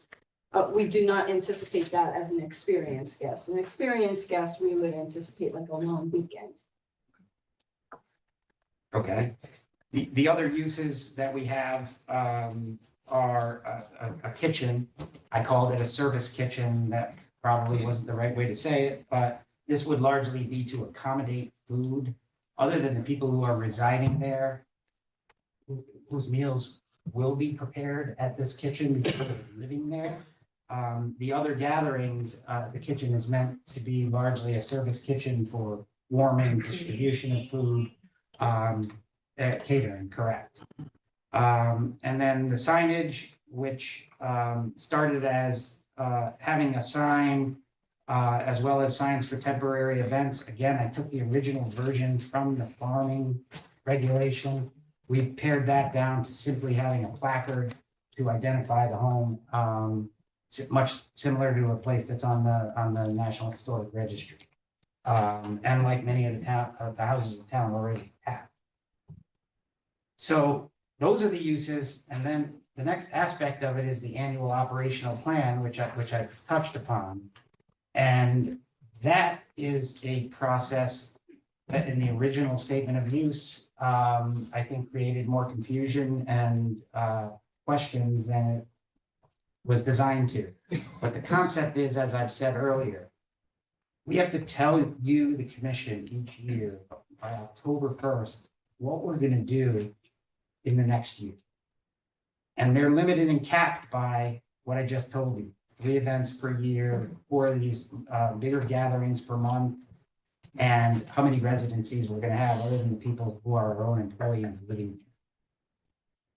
And the concept would be, if on October 1st, we came and we filed a report saying, we're gonna have X number of these types of events next year, and they are within the limitations of what we've proposed, and there hasn't been a violation, a notice of violation that occurred in the prior year, that you would be compelled to approve it. If, however, we are trying to exceed the number of events or meetings or residencies, obviously, we wouldn't be obligated to approve it. On top of that, if there were any violation or notice of violation issued in the prior year, you've got to convene a hearing. You've got to notify people within 500 feet, or we do have to notify people within 500 feet, come to a meeting to figure out whether we ought to be having some type of punishment. I can tell you right now that no other operation or use in this town, other than farm stays and agricultural uses that let farms make a few dollars, that's the only place where that occurs. Now, the question of enforcement always comes up. And people say, well, how are you going to enforce that? And that's probably true with a lot of what you do, a lot of what you approve every week, every month. Here, you have the ability to enforce through your own actions because you've granted a special exception. You have a zoning enforcement officer who can grant it. Our general conditions, and I'll get to those in a second, require us to conduct our uses in accordance with every other law, regulation, code, etc. So if you grant us the ability to have these meetings, and we're going to have a meeting in a room that can only fit 20 people, and we want to put 25 people in there, we can't do it. We have to comply with the building code. So the site itself, is limited. There's only so much room there. There's only so many rooms where people would actually gather. That, coupled with all these limitations and conditions, which were self-imposing, and frankly, asking you to tell us whether you want additional ones that within reason we'd be willing to accept. The fact that the property has to comply with all the other codes and regulations are limiting in and of themselves. So the operational plan requirement and enforcement mechanism, there is an attribute to that where in October, we tell you we're going to have 6 residencies. And at some point in time, we have an opportunity to bring in some famous person who wants to come and work, but that would make 7. We want the ability to come in, file something and say, we just want to increase by 1. And if it's a minuscule change like that, we think it ought to be able to be administratively approved. Okay, that concept used to say 20%, a 20% change, and I think it created, again, more problems than was attempting to solve. The general conditions that we've imposed, and again, these are gathered from my research of our own regulations, special permits for the glass house, other approvals that I found in my research include the following. In conducting the uses, the applicant has to comply with all federal, state, town laws, rules, regulations, as I just said. The building coverage of the site shall not exceed 15%. That is a requirement of the regulation under which we're seeking these uses.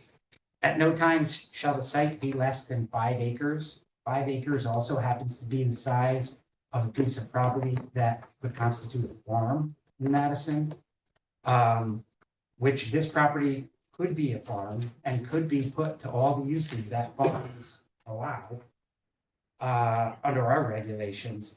The maximum height of any structure shall be 30 feet. That's just consistent with our one requirement. Other than occupancy by the individuals in our on-site residencies, no meetings, philanthropic, and educational gatherings and events shall commence on the site before 8 a.m. or continue past 6, Sunday to Thursday, and 10, Fridays and Saturdays. The commission and the zoning enforcement officer shall have the right to enforce compliance with the terms and conditions of the special exception. Prior to conducting any on-site residences, meetings, philanthropic or educational gatherings or events, the sewage disposal system shall meet all state and local requirements and shall be specifically approved by the local health office. Any and all use of the buildings on the site shall be in compliance with the building, health, and fire codes. Septic is one of the things that we're developing and will bring to the June 20th meeting. Except for emergencies, at no time shall there be parking on any street for any activity or use associated with the site. That may sound like we're just throwing something out there, but if any of you were to have a party or a gathering at your house, you can bet people will be parking on the street. It's going to be incumbent upon the foundation to make sure it doesn't happen. And yes, cars will be towed, because that's how we're trying to be minimally interruptive and inconvenient. I read one comment where just last year, or perhaps the year before, when it was a private residence, there was a party and a gathering with cars parked all over the entire neighborhood. That would not occur if this were. The special exception shall remain valid so long as the site is owned by a tax-exempt organization recognized under the Internal Revenue Code or the corresponding provision of any future code. So it has to be run by a philanthropic or educational entity, tax-exempt and qualified by the IRS. No impervious parking areas shall be created to accommodate parking for any of the uses permitted by the special exception. All on-site parking is shown on our site plan. At no time will a meeting or event occur on any of the 4 days where we have one of these larger gatherings. So those are the general conditions that we've imposed on our proposed uses. Again, having a dialogue about further limitations and conditions is what we've been asking for. So to the extent during the continuance, next meeting, this meeting, if there are conditions or limitations that you want the foundation to consider, we'll consider. So I've told you what we're asking for. Some of the things that and feedback we've received, I want to talk a little bit about what we're not asking for. And that includes the fact that although the legal notice contains it, we are no longer asking for a gallery or museum store. That was never intended to invoke the reaction that it got. It was never intended to be a retail store where people would pop in and buy a gift for somebody. It was more about people coming and buying a print of Andy Warhol's work or something like that. But we've eliminated that from our proposal. Most importantly, we are proposing no new building construction, no site work on the site at all. There are plans underway to renovate what's there. Michelle went through some of the reasons why it needs to be renovated. The main purpose of the renovation is to preserve what we believe is a real piece of architectural history in Madison.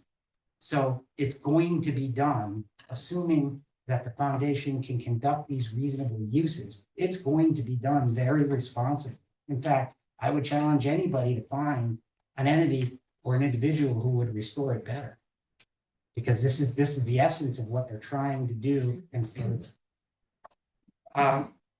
We are not conducting any activity which seeks a liquor permit.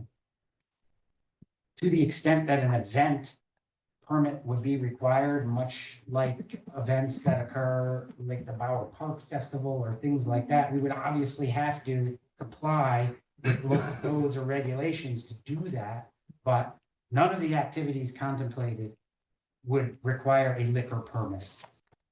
The general public, as I indicated before, there are lots of feedback about this is really not even to be open to the public.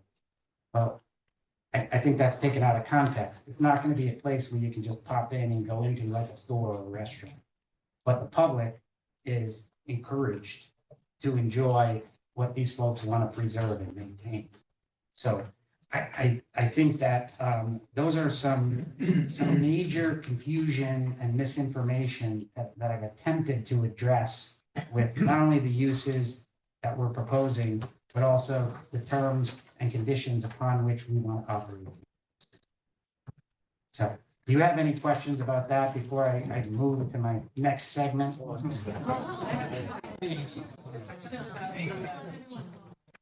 The operational plan, and as an attorney, as a land use attorney, I wanted to ask, do you see that as something as a planning and zoning commission, that kind of planning is part of our purview, if you will, or would it be a zoning enforcement officer? I'm just trying to understand, because it seems so unique. I mean, Erin, maybe you know of other examples like this, but I don't.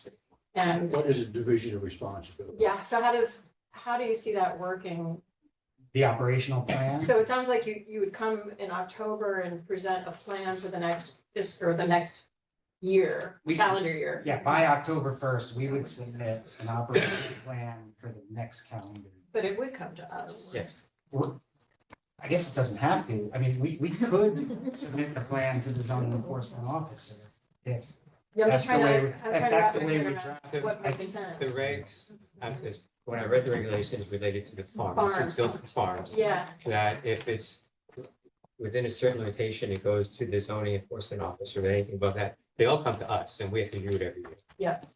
And their request is that if they increase any event by one, that's a minor zoning enforcement Administrative, officer. yeah. That's administrative, otherwise we look at it. I mean, I think part of this is coming out of me because we just are wrapping up You're not our looking plan for of more work? conservation. You got that? I'm not looking for more work. But I see it as a planning, it is something that could be considered planning in town. Right. And regulated, well, not really, This would be regulatory. yeah, This is an enforcement of a special section. Yeah, it's so an it's not annual planning. submission of a plan that's required. that'd be part of our zoning responsibilities. Yes. Got it. Yes. Thank you. So, Just a quick, I think we have some questions. You mentioned the, similar to a farm. I mean, a farm's allowed to have 150 people 3 times a year? Yeah. if they put it in their operational plan. It's not a farm. Well, Barbary Hill has weddings, you know that. I mean, that's an example that comes to mind. Yeah. But you're saying this falls under the same zoning regulations as a farm, is that? No. Is that definitive or no? No. Why the comparisons to the farm? What I'm saying is because these types of uses that are allowed to be conducted on a farm occur in residential zones. I understand that, Yeah. but it's not a farm. No. But they do occur within philanthropic organizations. Yeah, they do, and as part of the impact analysis that you have to do, whether it's for traffic, and we do have a traffic study being conducted by SLR, as well as a certified planner's report, and as well as a valuation analysis. Again, things we're waiting for, and we'll present at the June 20th. The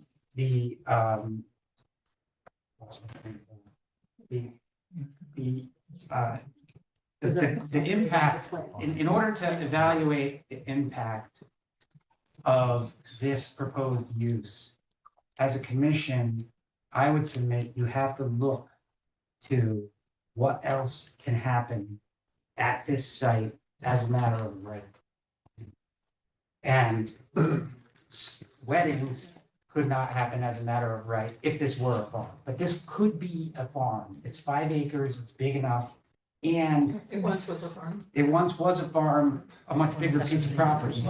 But the 5 acre farm can conduct under our regulations, what we call agriculturally related uses. So not weddings, but corn mazes, festivals, pumpkin festivals, those kind of things. And they're not limited. They're not limited in terms of time of day. They're not limited in terms of number. I understand. So that's why I'm bringing up farm. It's just a different type of use in a residential zone. No, I understand that. A couple questions, because you're back to those other points. I just wanted to be clear. Have you on the, I think, first of all, I think 150 people is a lot, but for that area, but Thank you. secondly, the residences, do you have experience now with residents in other areas? And my point is when those people come in, do you do background checks on these people?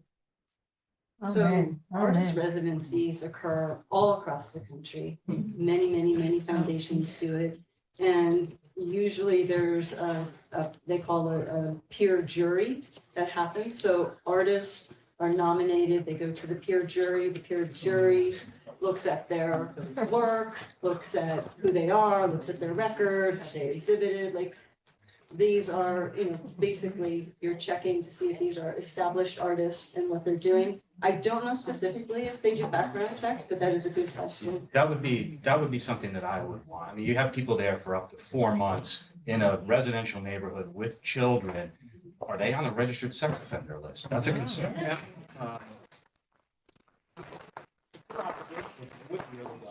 You'd end up in court in a heartbeat, but I'd strongly suggest you be looking at it. A reasonable suggestion that we're happy to look into. Question. Yeah. So at one point you said that the requested uses of the property are all supported or are all within the regulations. And I want to make sure I understood that because that's not how I read them. So I wanted to get clarity on that. I understand you said, you wanted to have people at your house every day, 12 people having meetings. Yes, I get that. 25 people every weekend for a party. You could do that. You'd be the cry of the neighborhood and you'd be gone at some point. It'd be a hard time living there at those kind of parties every weekend.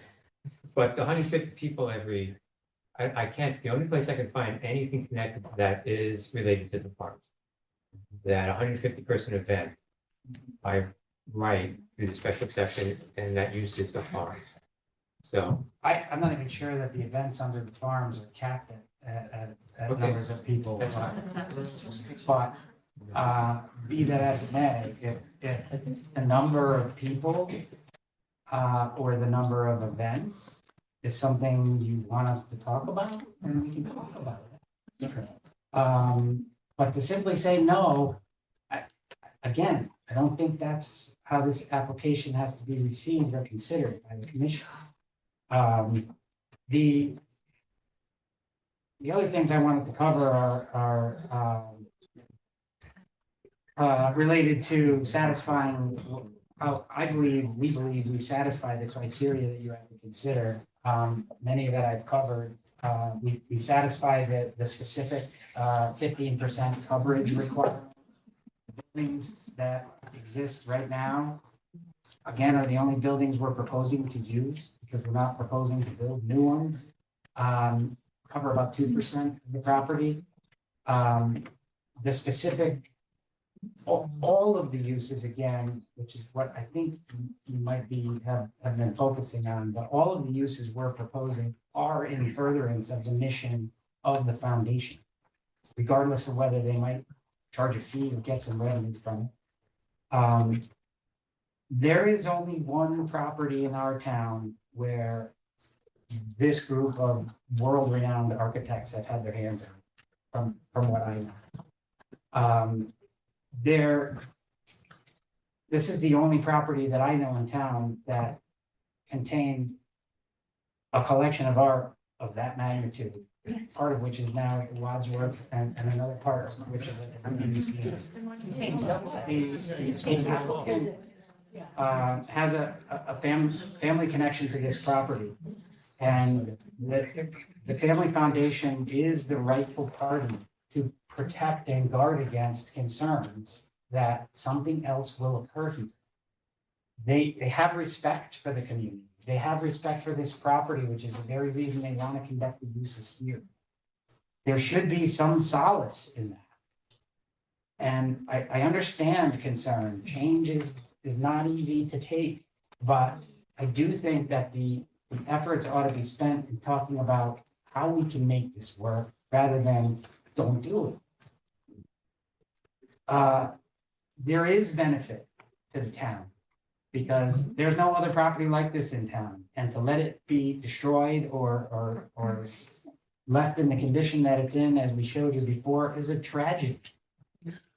The fact that this group is willing to renovate and preserve it with the due and appropriate attention that it deserves is something that should be embraced. It will allow a portion of Madison's cultural heritage to be preserved so that lessons can be learned and knowledge can be gained by future residents and generations. It will enhance tourism and it will generate economic activity for our shops, restaurants, businesses, and lodging establishments, and the Economic Development Commission agreed. It will preserve open space.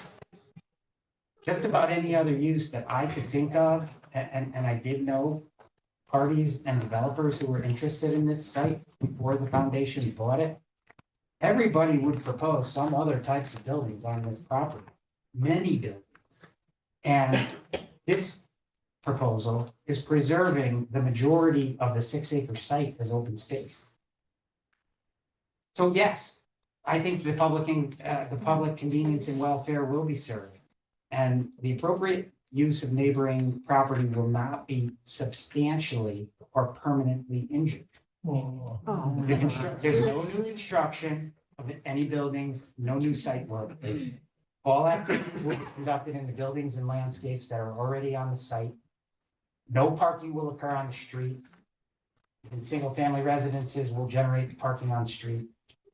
Activities which require parking are handled through off-site parking at the rear lot, downtown, economic development opportunities.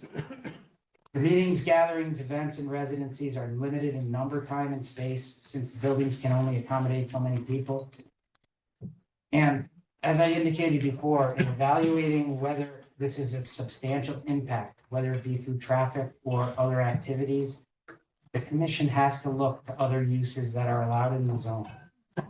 And those include commercial agriculture, display and sale of farm and garden produce, family daycare home of up to 12 people, customary home occupations, as I indicated before, any of us could run our operation out of a single family home. Bed and breakfast with 4 guest rooms. A sawmill is permitted as of right in the rural district. Airbnbs and other short-term rentals are allowed. At a minimum, 2 single-family homes could be created on this site with 2 lots. So two new septic systems, 2 new roofs, 2 new stormwater management systems. The site is large enough for an open space subdivision, which is an overlay. You just approved one not long ago for Barberry Farm on a similar sized parcel, and they have 6 homes on it. So these are the things that have to be weighed when you're talking about traffic and inconvenience and impact on the neighborhood. These are just in the regulations. The other uses that are permitted by special exception also have to be looked at. Those include clubs, municipal buildings, as I said before, churches and schools, nursery schools and daycare centers, temporary trailers, the non-agriculturally related uses that can occur on farms, such as weddings, etc. Which, by the way, the farm regulation was expanded to include farm distilleries, farm wineries, and farm breweries. So somebody could turn this into a farm and ask to convert it into a distillery or a winery. Yeah, can we just? Yeah, we appreciate getting all this information, but I think it would be great. It's now 9:22. Sorry. We just do our little talk. My kids have been here since 6, so we can go home. Is it okay? We have to follow the process to get to you. But he went over the operating plan, right? I was just asking. We have to follow the process. You guys can't talk to them. Sorry. As a public hearing. I got it. It's the law. And also it will be continued, so if you can come back, that'd be great. That's what they want. I get what they want. I got that. They want. Yes. No, we go through these public hearings that last for months. You have to understand that. And Chris, I think, gave a good explanation of what a special exception is in the process. Nothing's being manipulated here in any way. And in fact, we're trying to just take the time out now because we know we're gonna come back and have more information, really good information, really useful information in our June meeting. Let's open it up to the public and let's hear some of your comments and questions. One quick question. Yeah. It's almost a yes, no. Does the foundation currently conduct the requested events now? No. Okay, thank you. Janet, how much of the Treamaine collection is on this property? Zero. They sold it all. The other thing I wanted to ask is. If I could just add to that, the significance was that it was on the property and there's.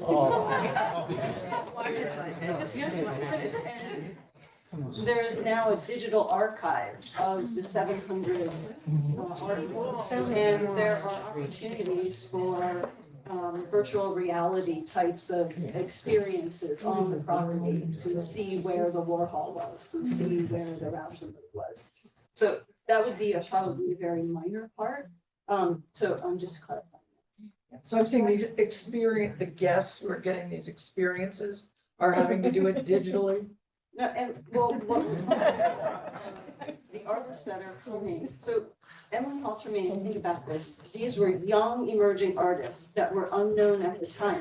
The types of artist residencies that we want to put on and the types of. No, I'm talking about the guests who are coming to stay in the VR. Well, not a Verbo, but that's through a what I'm saying. vetted process, that they would have an experience of the property and of the architecture, most likely would be the draw for an experienced guest, would be the modernist architecture. And you're talking about the other quick, I just fundraising balls. I've never gone to a fundraising ball in my many years that has not had liquor. And you're saying you're not applying for a liquor license. Are you giving out the liquor for free as guests in your home? Is that how you're handling that? We would have to comply with an event requirement regarding the state liquor control laws. We're not trying to run a restaurant with a liquor license. We're not trying to run a restaurant with a liquor license. But how are you gonna have a ball? Is the caterer gonna bring in the alcohol and then typically that's done? Yes. Yeah, that's how you do it. They're licensed. Okay. Can ask more questions in June too. Anybody else have an urgent question? Otherwise. How many parking spaces? There are 9 spaces and 3 in a garage. So you could have residents and staff at the same time would be accommodated, correct?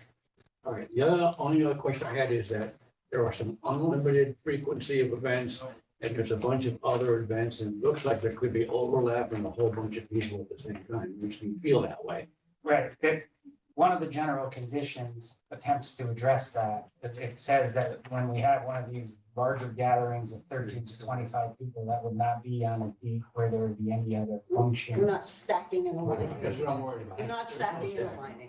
And if it doesn't say that to your satisfaction, we can make it say, we Okay. don't intend to conduct multiple. So that there will never be more than this many people at the site at any one time. That's correct. Thank you. Okay, I think we're ready to open it up to the public, and I just want to go through a few, these are Connecticut statutes on how public hearings are run. In theory, we should be hearing clarifying questions first of the applicant. And then second, we should hear supporting positions. And then third is opposition. I'm guessing most of you here, or Erin, do you want to add to that? Yeah, I just thought in the interest of time that. The sign-in list would be a good way to proceed. And I if think folks have a question. Yeah, I think we just combine these 3 things for the sake of time and based on who's here probably. Does that sound all right with everyone? So we Chair, could I just Yes. add that, the speakers, if you could try to focus on unique points or issues instead of reiterating the same points over and over. And we have read your letters too, by the way. Yeah, we've read them all. So Have you visited the site? Yes. Yes. Oh, wait, I don't know which site you're talking about. 6 Opening Hill. Have you Been there? visited? Oh, have we been to the? We have I've driven by. Yeah. I've driven by, yeah.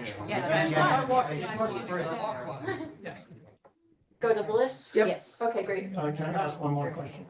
It's 9:30, it's 9:30, and our lawyer has to speak. And say, I mean, we're gonna sit here and then we're gonna get cut off, and then we're coming back in another 2 weeks. That doesn't seem fair. I mean, this person goes on about this greatest thing since sliced bread. Well, we had to hear the application first. That's very important for all of us to hear it at the same time. And now we want to take questions. We did the sign-in sheet so that we can have some structure to it. And we all know we'll be back in June. Yes, we will. Attorney Pellegrino is first on the list. No one will be not allowed to speak. Trust me. There's a lot of people. Well, we go through it. I mean, that's what we do. We have to do that. Yeah, so This is- Attorney Pellegrino, welcome. Welcome, thank you. Madam Chair, members of the commission, my name is Bernard Pellegrino. I'm an attorney with the Pellegrino Law Firm located at 475 Whitney Avenue in New Haven. And I represent a number of residents of the neighborhood in opposition to the application that you've heard of tonight. And so I have some comments, PowerPoint presentation that I'll run through with you.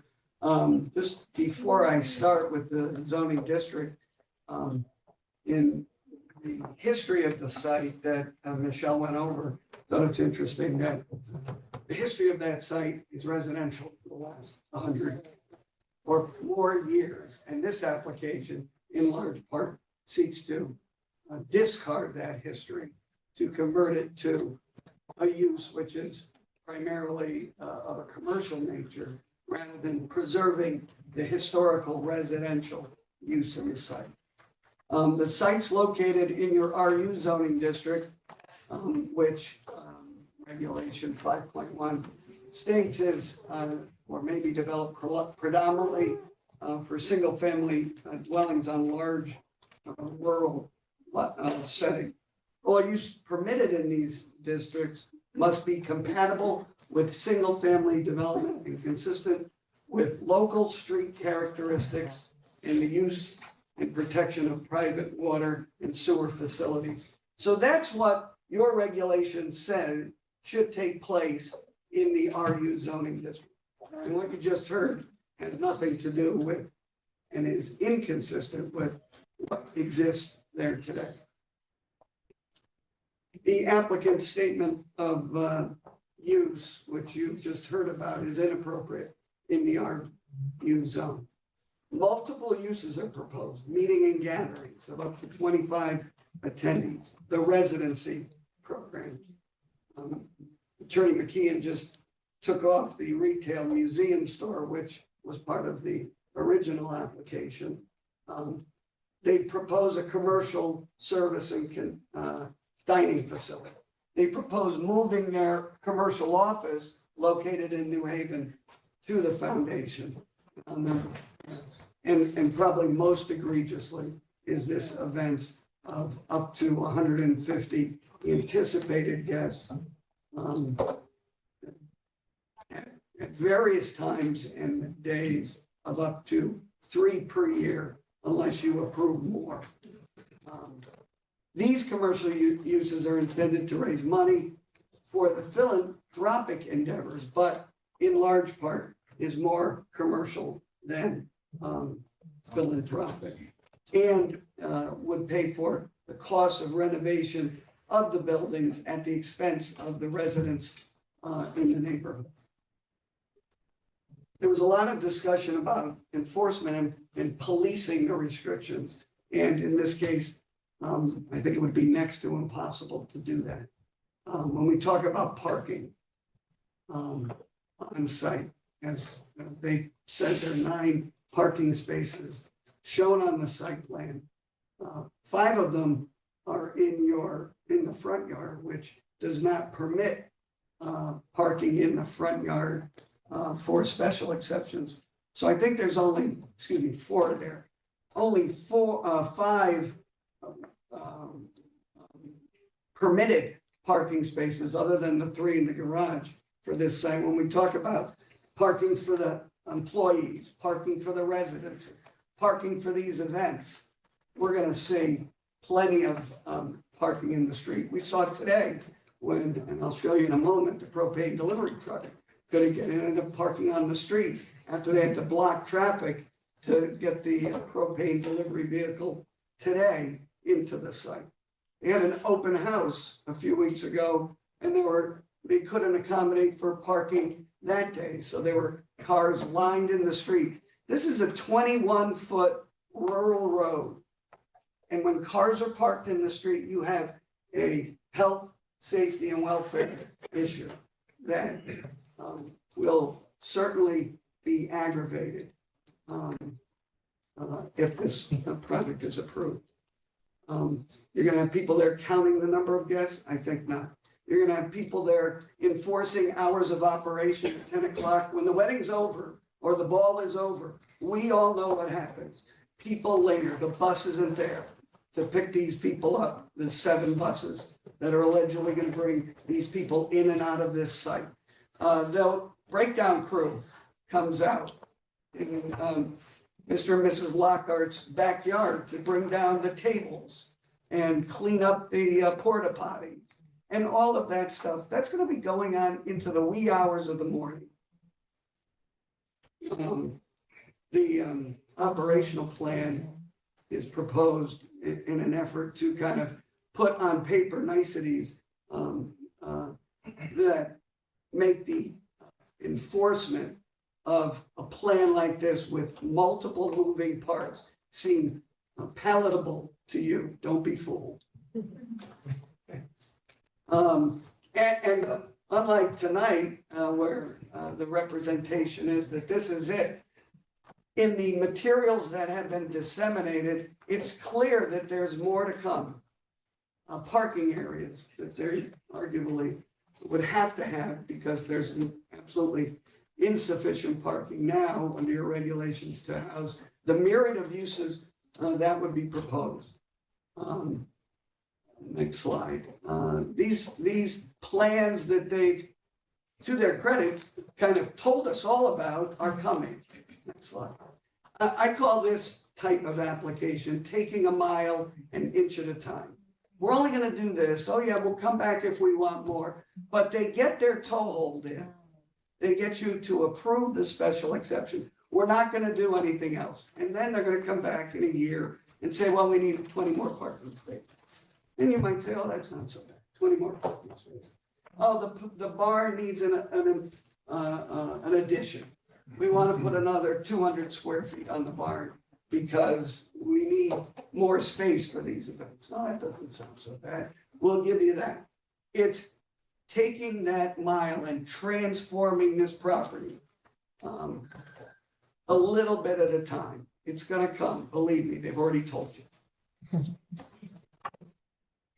Section 5.4 of the regulation permits philanthropic, educational, recreational, or religious uses. But when you look at the statement of use that's before you, I believe it leads you to the inevitable conclusion that the focus of this plan, under the guise of a philanthropic use, and perhaps to support fundraising for that philanthropy, is commercial. Your office, the fees that would be generated by the residencies, the use of the buildings by other nonprofits for meetings, and then of course these large events. So I think you're within your purview to deny the application based on the fact that when you look at as a whole for the uses that are presented, that you can find that it's not philanthropic, it's commercial, notwithstanding the fact that they're a 501c3 corporation. What they're asking for, while perhaps supporting the philanthropic uses that they may engage in, is truly a commercial use, and therefore deny the special exception alone on that fact. However, if you find that it fits within that special exception use in the regulations, then you go on to the special exception criteria. which was alluded to earlier. So I would suggest that they do not meet any of the three criteria contained in the special exception criteria under section 4.4. The proposed uses or uses are permitted in the district, and that the standard prerequisites and conditions specified by these regulations have been met. I say no. The parking regulations have not been met. We'll talk about that in a minute. I don't believe that they can do an event of 150 people within the existing building. So they can't perform that activity under section 4.4.8, which I'll show you in a minute. The second one is why everybody's here tonight. Okay, the nature of the proposed site and its surrounding area, and to the extent that which the proposed use might impair the present and future use and development of the area, including the effect upon nearby dwellings, taking into account the width of the streets, traffic conditions, and general effect of the proposed use upon public traffic. This proposal is going to seriously and substantially change and impair the residential use that and uses that these neighbors enjoy in that area. So it does not meet that criteria of your special exception regulation. And the proposed uses are in accordance with the comprehensive plan.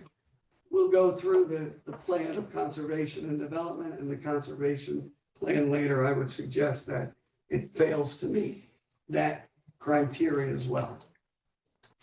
I think Attorney McKeon and I differ that if you find that any of those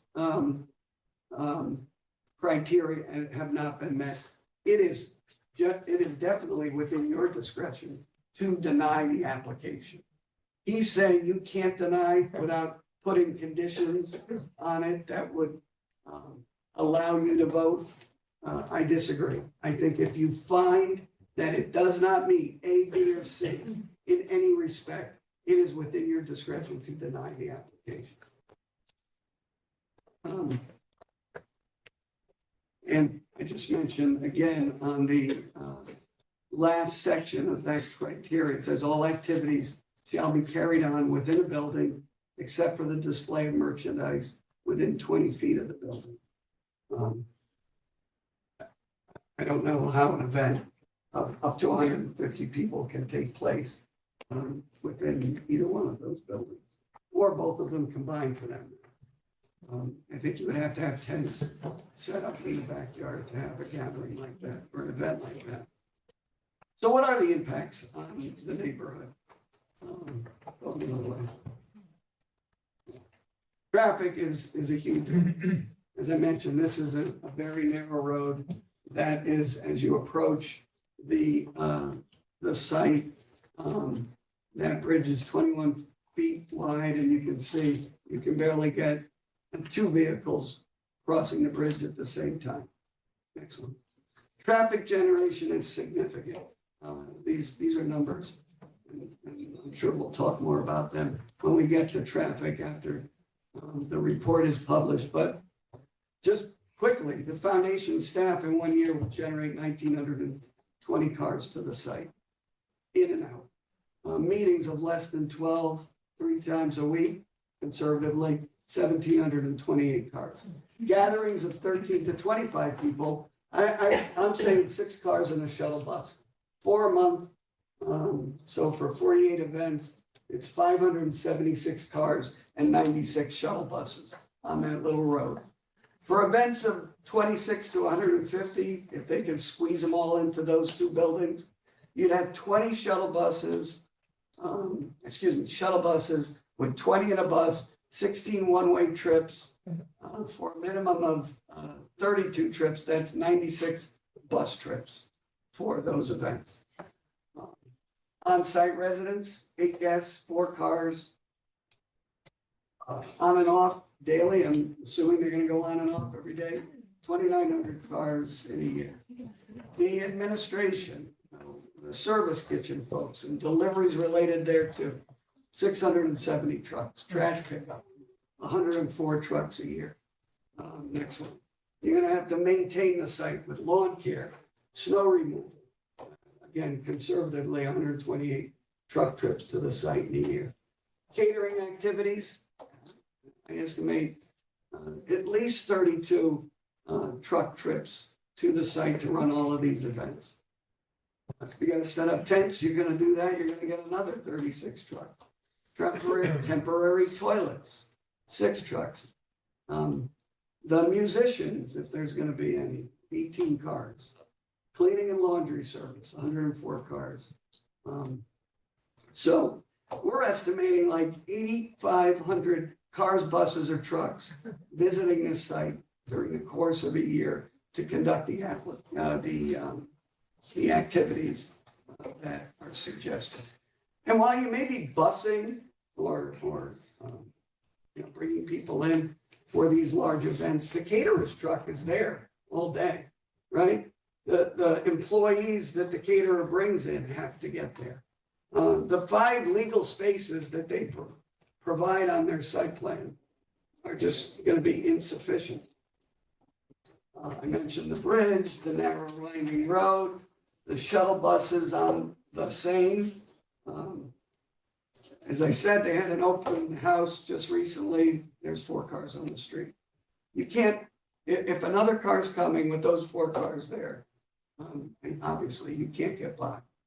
But when the high school cross-country team is jogging and the other car is going to come around there, is a recipe for disaster. Okay, the husband and wife walking their dog, all right, when the meeting is happening and the cars are there because the 9 spaces are full and they didn't account for that fact, you have a problem. They're not going to be able to police or enforce these requirements on this site. Next slide. Oh, and the bridge floods, by the way. Because the river's there. Noise and light, okay, the outside events for the 150 people at the gala. Non-amplified music can still be a nuisance. Odor, we've all been there. All right, porta potties for events. This was today's propane truck that couldn't get into the site, so they had to block the street so he could spin around. And then on the next slide, you see that he couldn't get in anyhow, so he has to park on the street. So that could be your porta potty delivery. That could be your landscaper. That could be some other visitor because the 4 employees and the 8 residents' cars have taken up the 5 legal spaces that they're able to provide on the site. The lack of impact studies was another point. We seem to be making some progress with that one because when the application was filed, we didn't have a traffic study. We didn't have a study, which I was also happy to learn about the capacity for well and septic for the expansion and the events that are proposed, and perhaps any other environmental impacts that these events could have. You know, a good majority of this site is inland wetlands.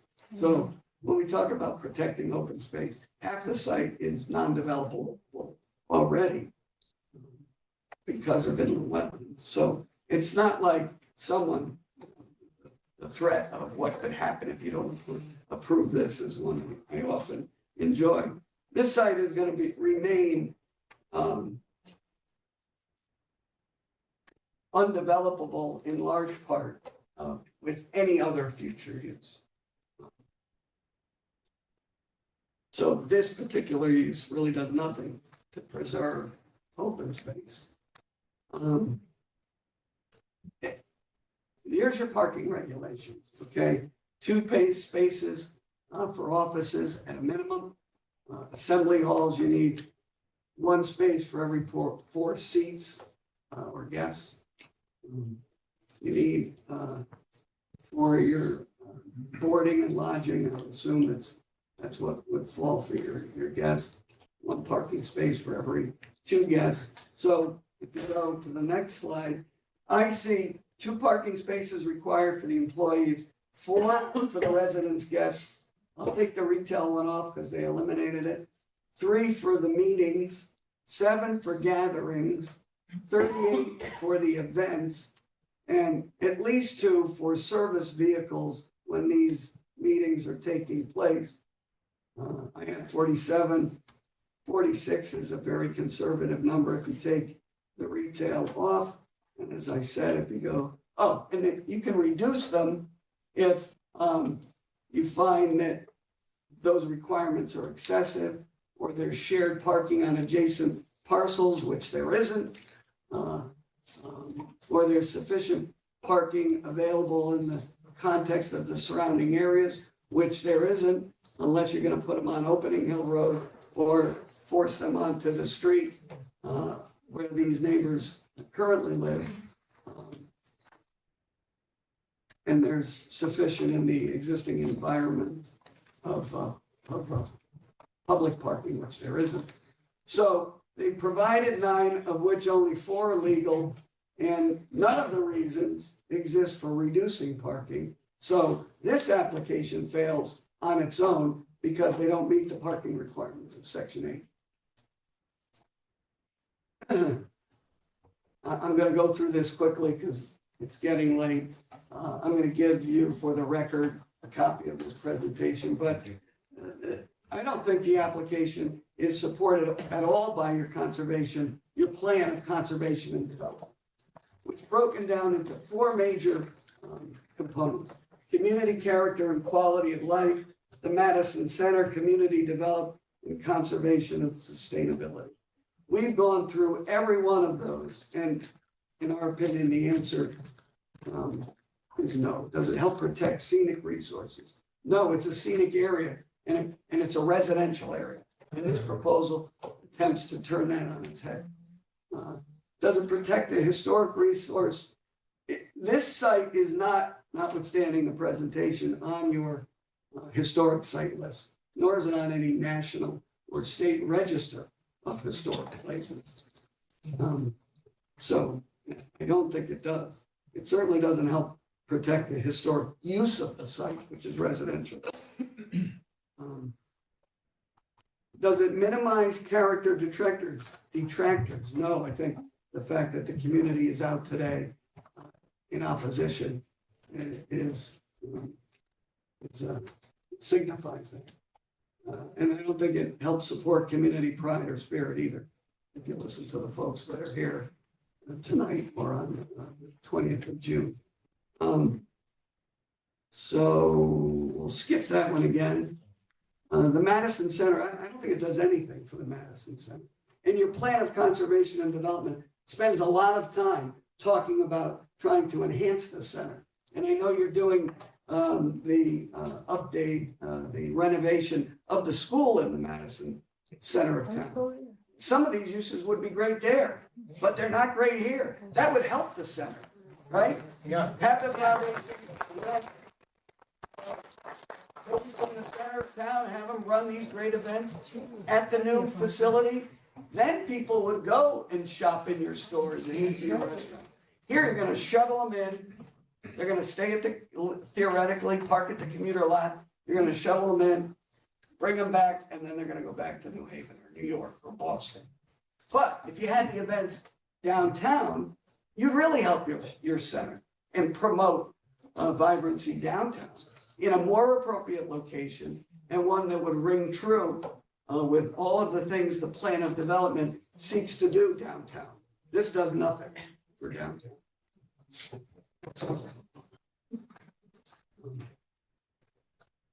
Similarly, I don't think it does anything to the redevelopment of business areas. It doesn't help coastal resources. In fact, it threatens, arguably threatens the wetlands, given the proximity of the river to the backyard. It doesn't help manage residential development. In fact, I think putting it where it's proposed has a negative impact on residential life. It does nothing to diversify your housing portfolio. And on conservation and sustainability, again, in our opinion, it doesn't do any of the things that the plan seeks in this area. Next one is, it was mentioned that when the foundation sold or subdivided the majority of the 76 acres that they own, sold them to these neighbors, they put a deed restriction, which restricted those properties to residential uses only. And they did that to protect their own interest. And isn't it ironic that now they seek to develop or redevelop this property for non-residential purposes, for commercial purposes, for their office, for commercial gain. I would also mention that there is a portion of the property contained in their application that contains the deed restriction.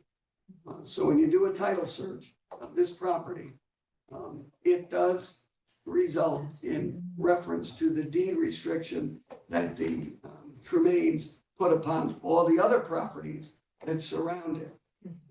And a portion of that property is contained in the property which is subject to this application. Next slide. The letter of the Madison Economic Development Commission dated April 15th of this year is flawed and misplaced in many respects. The fact that they say that it will bring national attention to the town is far-fetched. It supports its overreaching opinion upon two studies that have no application to your town.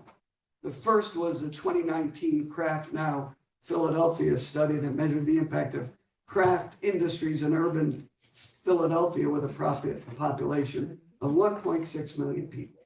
Really? You think that has anything to do with what they plan to do here? Absolutely not.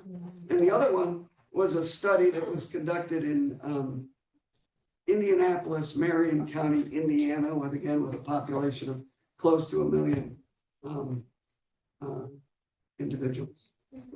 So that comparison is flawed by the demographic disparities, and also because of because this site does not have the infrastructure necessary to support the different nonprofits that were present in Indianapolis, which were measured in that study.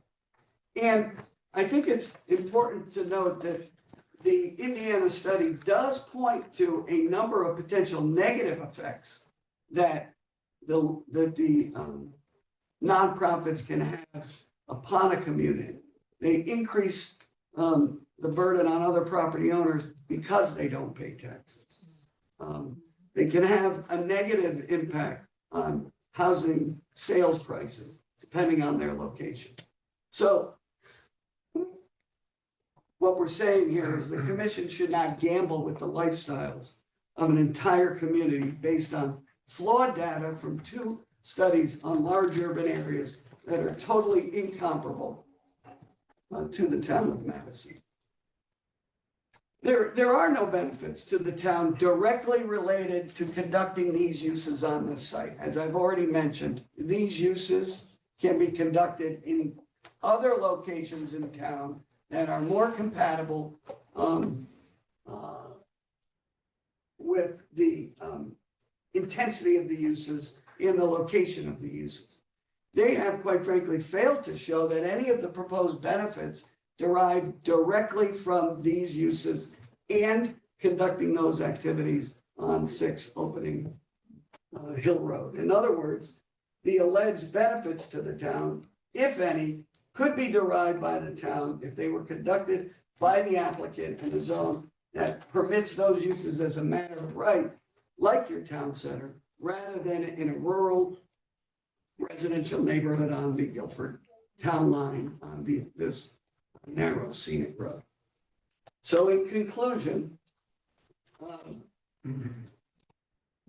You should deny the application because the proposal amounts to a commercial use and is therefore not eligible to be permitted as a special exception in the RU zone. Even if you find that it doesn't meet your special permit criteria because of the negative impacts to the community due to the traffic, due to safety, due to health, safety, and welfare in general. That the proposed activities, or some of them, would take place outside of building. Noise, light, odor, and other environmental impacts on the neighborhood. It's not supported by your plan of conservation and development. It's incompatible with existing residential homes, and there are no benefits to the town that are directly related to the proposed uses of this site. And finally, that it fails to meet your parking regulations under Section 8. So you should deny the application.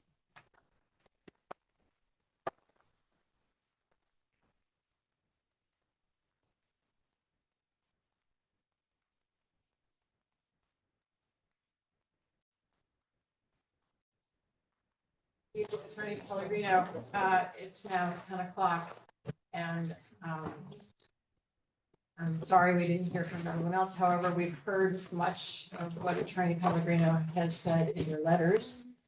And we look forward to hearing from you at the next meeting.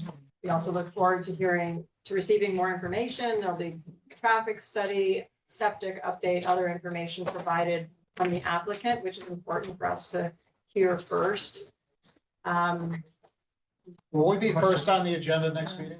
Yes. I think we can try for that. I mean, you got half of our meeting tonight and we had 3 other. 20 minutes. Can we get a bigger venue? Yes. What I mean is, A school or this something? project, this application got half of our agenda tonight. Can we have a different Problem venue? with other A venues different is that we don't hear your yet request. have the technology at those places to do the hybrid meetings. And, you know, we encourage you to participate. How about the high school? Zoom, so that you can still ask questions, you can still participate.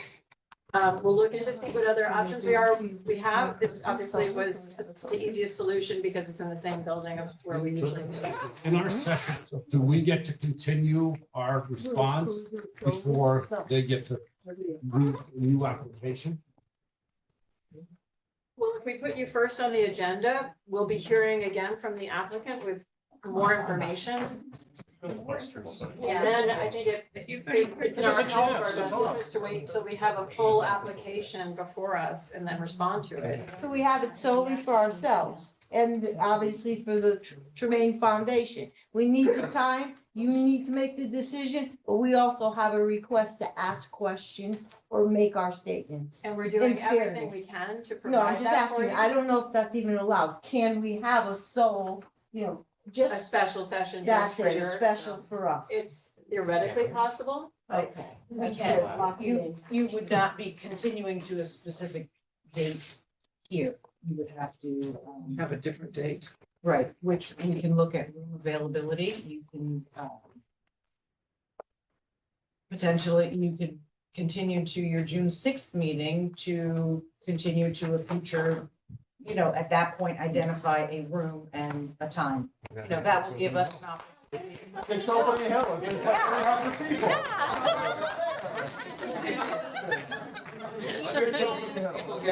Let's go. We're trying to logistically accommodate everybody and work through how this can reasonably be continued. The commission has been here, as many of you, for 4 hours, and I think that's reasonable. Yeah. So we are able to, you are meeting every 2 weeks here at the June 6th meeting. That could give time to find availability for the commission as well as room availability. However, I can tell you, which is the reason why we have set up a hybrid ability, one, to allow folks to be heard remotely also. The commission weighs the same communication, whether it's in writing, whether it's in person, whether it's via Zoom. We physically, in having the ability to be hybrid, the town only has technology in certain meeting areas. So, which is why we chose a larger room for this evening. This is the largest room at town campus. And we also had reserved meeting room A to try to accommodate overflow folks. If I find a location of in-person only, such as Polson Auditorium or perhaps the high school auditorium, there is not that hybrid capability as there is. So that is an in-person only meeting. What if we pay for it? And What if so- we pay for it ourselves? That's, What if we pay for it ourselves? It's not a matter of money, it's The because town we can want look- everybody to participate, whether they can come in person. this is at the discretion of the commission, how you'd like to proceed. If it's hot in here now, can you imagine what it's gonna be on June sixth? We're in the process of, as you know, doing geothermal, HVAC system here, so that's why systems are shut down. You could quite easily adjourn to an all Zoom meeting. Yeah. And have a lot more flexibility That would be and not great. have the in-person. So with all due respect to the capability. process, I So- was wondering if you could consider a request that this pick up where we left off, so that all of us would have an opportunity to, as we were hoping that we would do this evening, to express our views, and then let the applicant follow up after us to whatever the sewer, the park, the traffic, They and may then. have countervailing information that would be of use to you. Yeah, I think it's fair to the applicant to have them present the follow-up Everything. information that they're gonna bring to the next meeting. It may change some of your viewpoints. May modify them or encase them as mistake, but it's All very. right, we can certainly ask the applicant and maybe set aside a certain amount of time so that you can have some chance for questions, comments. I think they would have to be limited on both parties, not Yeah, limit us. and you have to understand Not, that. and then let the applicant, run amok. If you continue this hearing to the June sixth meeting, we will follow up and provide some information to open and continue the meeting to, a different location, a day or time, if So that is without- your desire to have a special meeting. So it means that it'll continue and we'll be getting new information which may impact or may not impact your viewpoints, but. Would our information also impact them on maybe changing their plans? Had they heard us out? But we all know that that was an intentional stop, that we need to be able to voice our opinions. And, they can change their plans based on what they heard. We just spent an hour and a half listening to repeat everything over And this and is over. normal. You do understand, this We is do the this normal every- process for everybody. special exception applications. I'm just saying that we should have an opportunity to speak Okay, like Yeah. they did. You should, and we need to figure out logistically, how can we accommodate that, and how we can stay within the processes that we're charged with keeping. So that's just the issue. could I have a There's motion to continue the public hearing to June sixth? Sure. So moved. And a second To find a location. Any further discussion? Can I be heard on that? With all due respect, this is highly unusual what's happening here. Public's unusual. The public is that silly.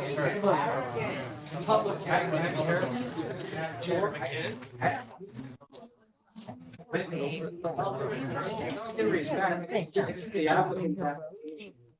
We're entitled to present our application. You Stop, please, let him finish. Not helping. You guys gonna adjourn or no? Yes or no? Yeah, we're trying to. We still have more business. We have some more business. No, it's okay. Chris, we have to work out logistics of place and time. I understand that. I made a request earlier in the meeting to continue to June 20th, so I can continue to present information. I yielded the presentation at the commission's request to allow people to be heard, frankly, out of order. And much of what was covered, there was more that I would want to cover, which might have had significant impact. Right. So the going out of order is fine. I'm not trying to waste more people's time. But I have to present the application and create a record, and I need to be given the opportunity to do that. And what's occurred here tonight is interfering with that. So I just want to have some control over how it's going to go. And that's. Will you be able to join us at the June sixth meeting? I don't believe my clients will be in town on June. I think to clarify that, both Carol and Chris, my intention of just having the commission set a location, you can continue to the 20th and we can find a special meeting location if you'd like on that day. The point was just to be able to allow the commission to, at their meeting, indicate where the meeting will be and the time. And that can be done on the agenda if you prefer to do So, that and on the 6th, continue to the 20th. On the That's fine. 6th, that gives us 2 weeks on the 6th to decide when the special meeting that we discussed. If the commission would like to have a special meeting, your applicant is requesting to the 20th to be able to have professionals provide information. That is my understanding. If you're looking to have that earlier than that, the applicant may not be prepared to have that information, and we may not get as far as we'd like And in so the application. I guess the question is, can we have a special session where we can entertain questions from the public, even if this is somewhat out of order, because you're still providing us with a full application, but knowing that we will continue the public hearing to the June 20th meeting, we're not going to make any decisions on the 6th, obviously. That was Is that not an option? No, the That 6th was would not be what a I, different date. so on the 20th, you already have, it would not be a special meeting on the 20th of just this matter. You have a text amendment Right, we have. hearing already. And that is the only application that you have continued to the 20th. You have 2 receipts this evening that you have the discretion of when you would like to open that hearing. As they're just received, you have 65 days. So you can limit your application What we load received. for that evening. If you would like to just, rather than setting a schedule, you can, rather than setting a special meeting, you can continue this to the 20th and adjust your new receipts accordingly to accommodate that. Is there any way we can limit, how long, much longer the applicant can speak before we can hear from the public? No, so an applicant, as Attorney McKeon indicated, when an application comes before you, the applicant presents the Absolutely. information I to understand. you. They're And indicating next that they time- will have additional information The as next well. meeting. But I'm On the saying, 20th. if we limit it and for 4 hours, attorney speaks, then we're gonna be in the same situation we are now. Right. Well, if we make it a special meeting, we allow more time. It's up to, I think a lot of it is up to you. Well, if the what you're applicant- trying to do is continue to June 6th, so you can figure out where the June 20th meeting is gonna be, if it's gonna be in a different location, with different arrangements. I think what we're trying to do is allow everyone to speak. Here's- We have to cut it short. Make no mistake about it, I am not trying to. I know, prevent anybody I know, from speaking. I know, but we're all talking like past each Yeah. other, so I think the idea is this. We can't continue for the rest of the night. We'll be here too late. I'm exhausted. I want to understand what you're saying, and if you talk to me now, I'm not gonna hear it, so you're. We appreciate that. Not an We effective appreciate that. conversation. We need to cut it short. Can we simply start a meeting and continue off where we are now, allowing the public to continue their commentary? And then kick it off into the continued work of the applicant. It's the same as saying at 2 o'clock in the morning and listening, but we'll be awake. I don't have a problem with it going out of order, but I'm then gonna continue. And the typical Right. order of proceeding is the applicant presents, the opposition presents, and then there's rebuttal of the applicant. That's just the way it happens. I didn't invent that process. But if you want to continue hearing from the public with questions or opposition, then that's fine. Then I'm gonna finish my presentation and then we're gonna have a whole nother set of. So that's just making the process long. Mr. Pellegrino repeat himself, that's all. So, You want that? how would you like to? Yes, he can do that, Proceed. sure. What's the sense? Would you? I like would you what's like up to is that. I continue think we to should, the- that's what I said in the beginning. at the next meeting, when we continue, we should hear from the public first. Start where we left off tonight, and then you come, if there is time left, you come and you make your No. additional No, presentation. then it's scheduled for the 20th. Yeah. No, we have to give Attorney McKee and his client, the applicant, the time to finish their presentation. But I think what we're asking for is, can we basically change the process, what we've kind of already done? Let people hear in 2 weeks, continue to comment, have us listen to What we've that. heard so And far. then you're gonna have to listen if you want to come again to Attorney McKeon and his applicant state their case. Right. And we're gonna listen to that, and you're gonna have to listen to it again. What date would you like to continue? 20? I think we're still trying to figure out if we can Or the have it on the 6th. 6th to get public input. No, my question though is this, we just heard a very good presentation from their attorney, I think it represents most of what their concerns are, I'm not sure we'll get greater New color about it, information. but I'm not sure we can get a great deal of additional information. And would it make sense just to follow the process, allow the application Makes to a ton of continue, sense to follow the process. and have you all comment at We're the trying end to after this accommodate more? you all. But by But allowing the I attorney to can- speak, we accommodate it to a certain extent, I'm not sure if we'll get more out of it On through the, conversation. on the 6th, you have a public hearing that is already scheduled in the meeting room and as a hybrid. So that is your location as it's run for legal notices. Right.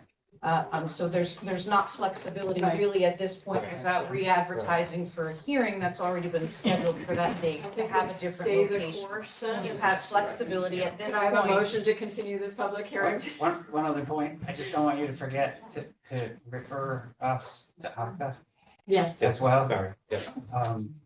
That would give the applicant enough time. ACA meets the second Tuesday of the month as well, to be able to attend that.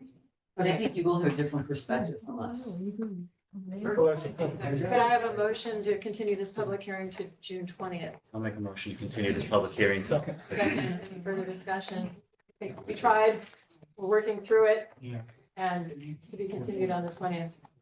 Will we be first I on have, this? the agenda will be posted. We'll post it, sometimes we have short ones, you just have to get done. Will it be 6 o'clock? We do No, 6 o'clock. we hope not. Oh, I don't know, maybe I Yeah. should speak up. We'll figure that out. We'll see We what's have to up. look at availability and location for that. And although this matter is close, the commission has 2 quick receipts that they need to, yes. Yes. Yes, I heard that. Is that already done? Yes. We have motions now. Oh, do you want a motion to? Well, I You just, don't tip, it doesn't need to be. a it motion. doesn't, it's never typically a motion, it's a general consensus. No, they're going back to the same thing, June 20th, what they already have scheduled. No, there's already something else. Excuse me, there are still 2 items on the agenda, so if you could take your conversations outside entirely. Thank you. Do you want us to bring that home? You guys go home. Bruce? Just so depending on, see, you're all set, we have 2 receipts.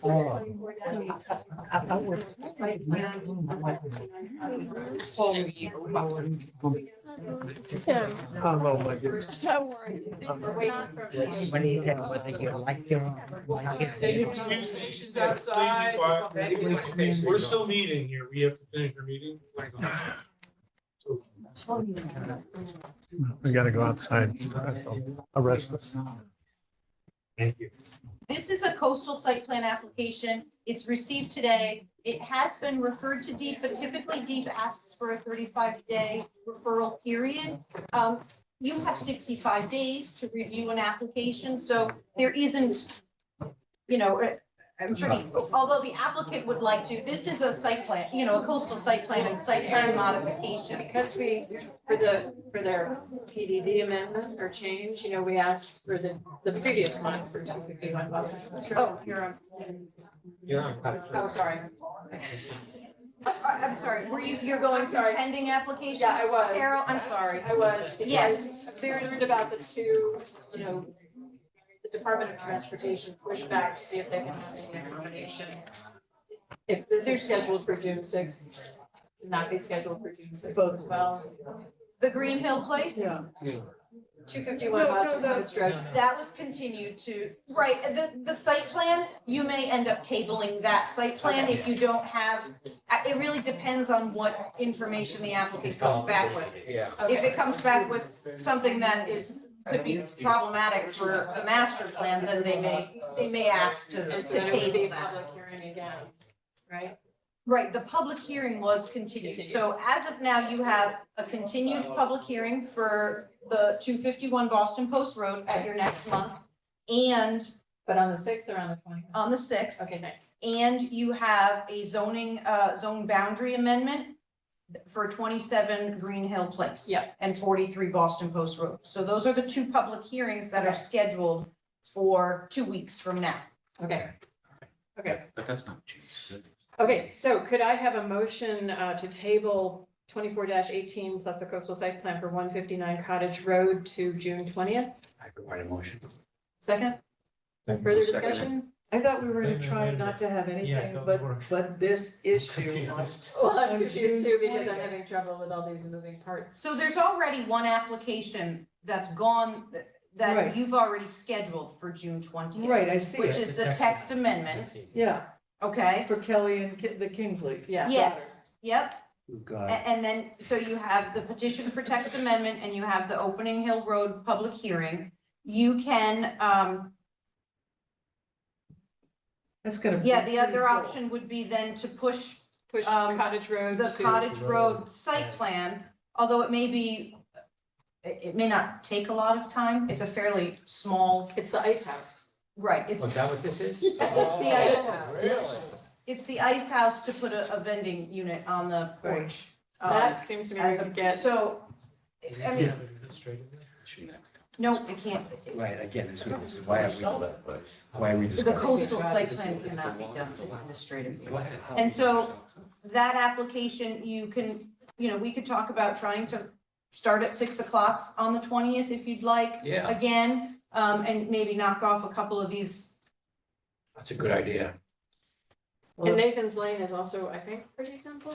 And Nathan's Lane, that one, if you'd like to push off the next available meeting night for a public hearing, you have the P O C D meeting scheduled for the July 18th. 11th. So, July 11th. So the next available public hearing, July is odd, you meet 2 weeks in a Yeah, yeah. row, the 11th and the 18th, Fourth. because of the 4th of July holiday.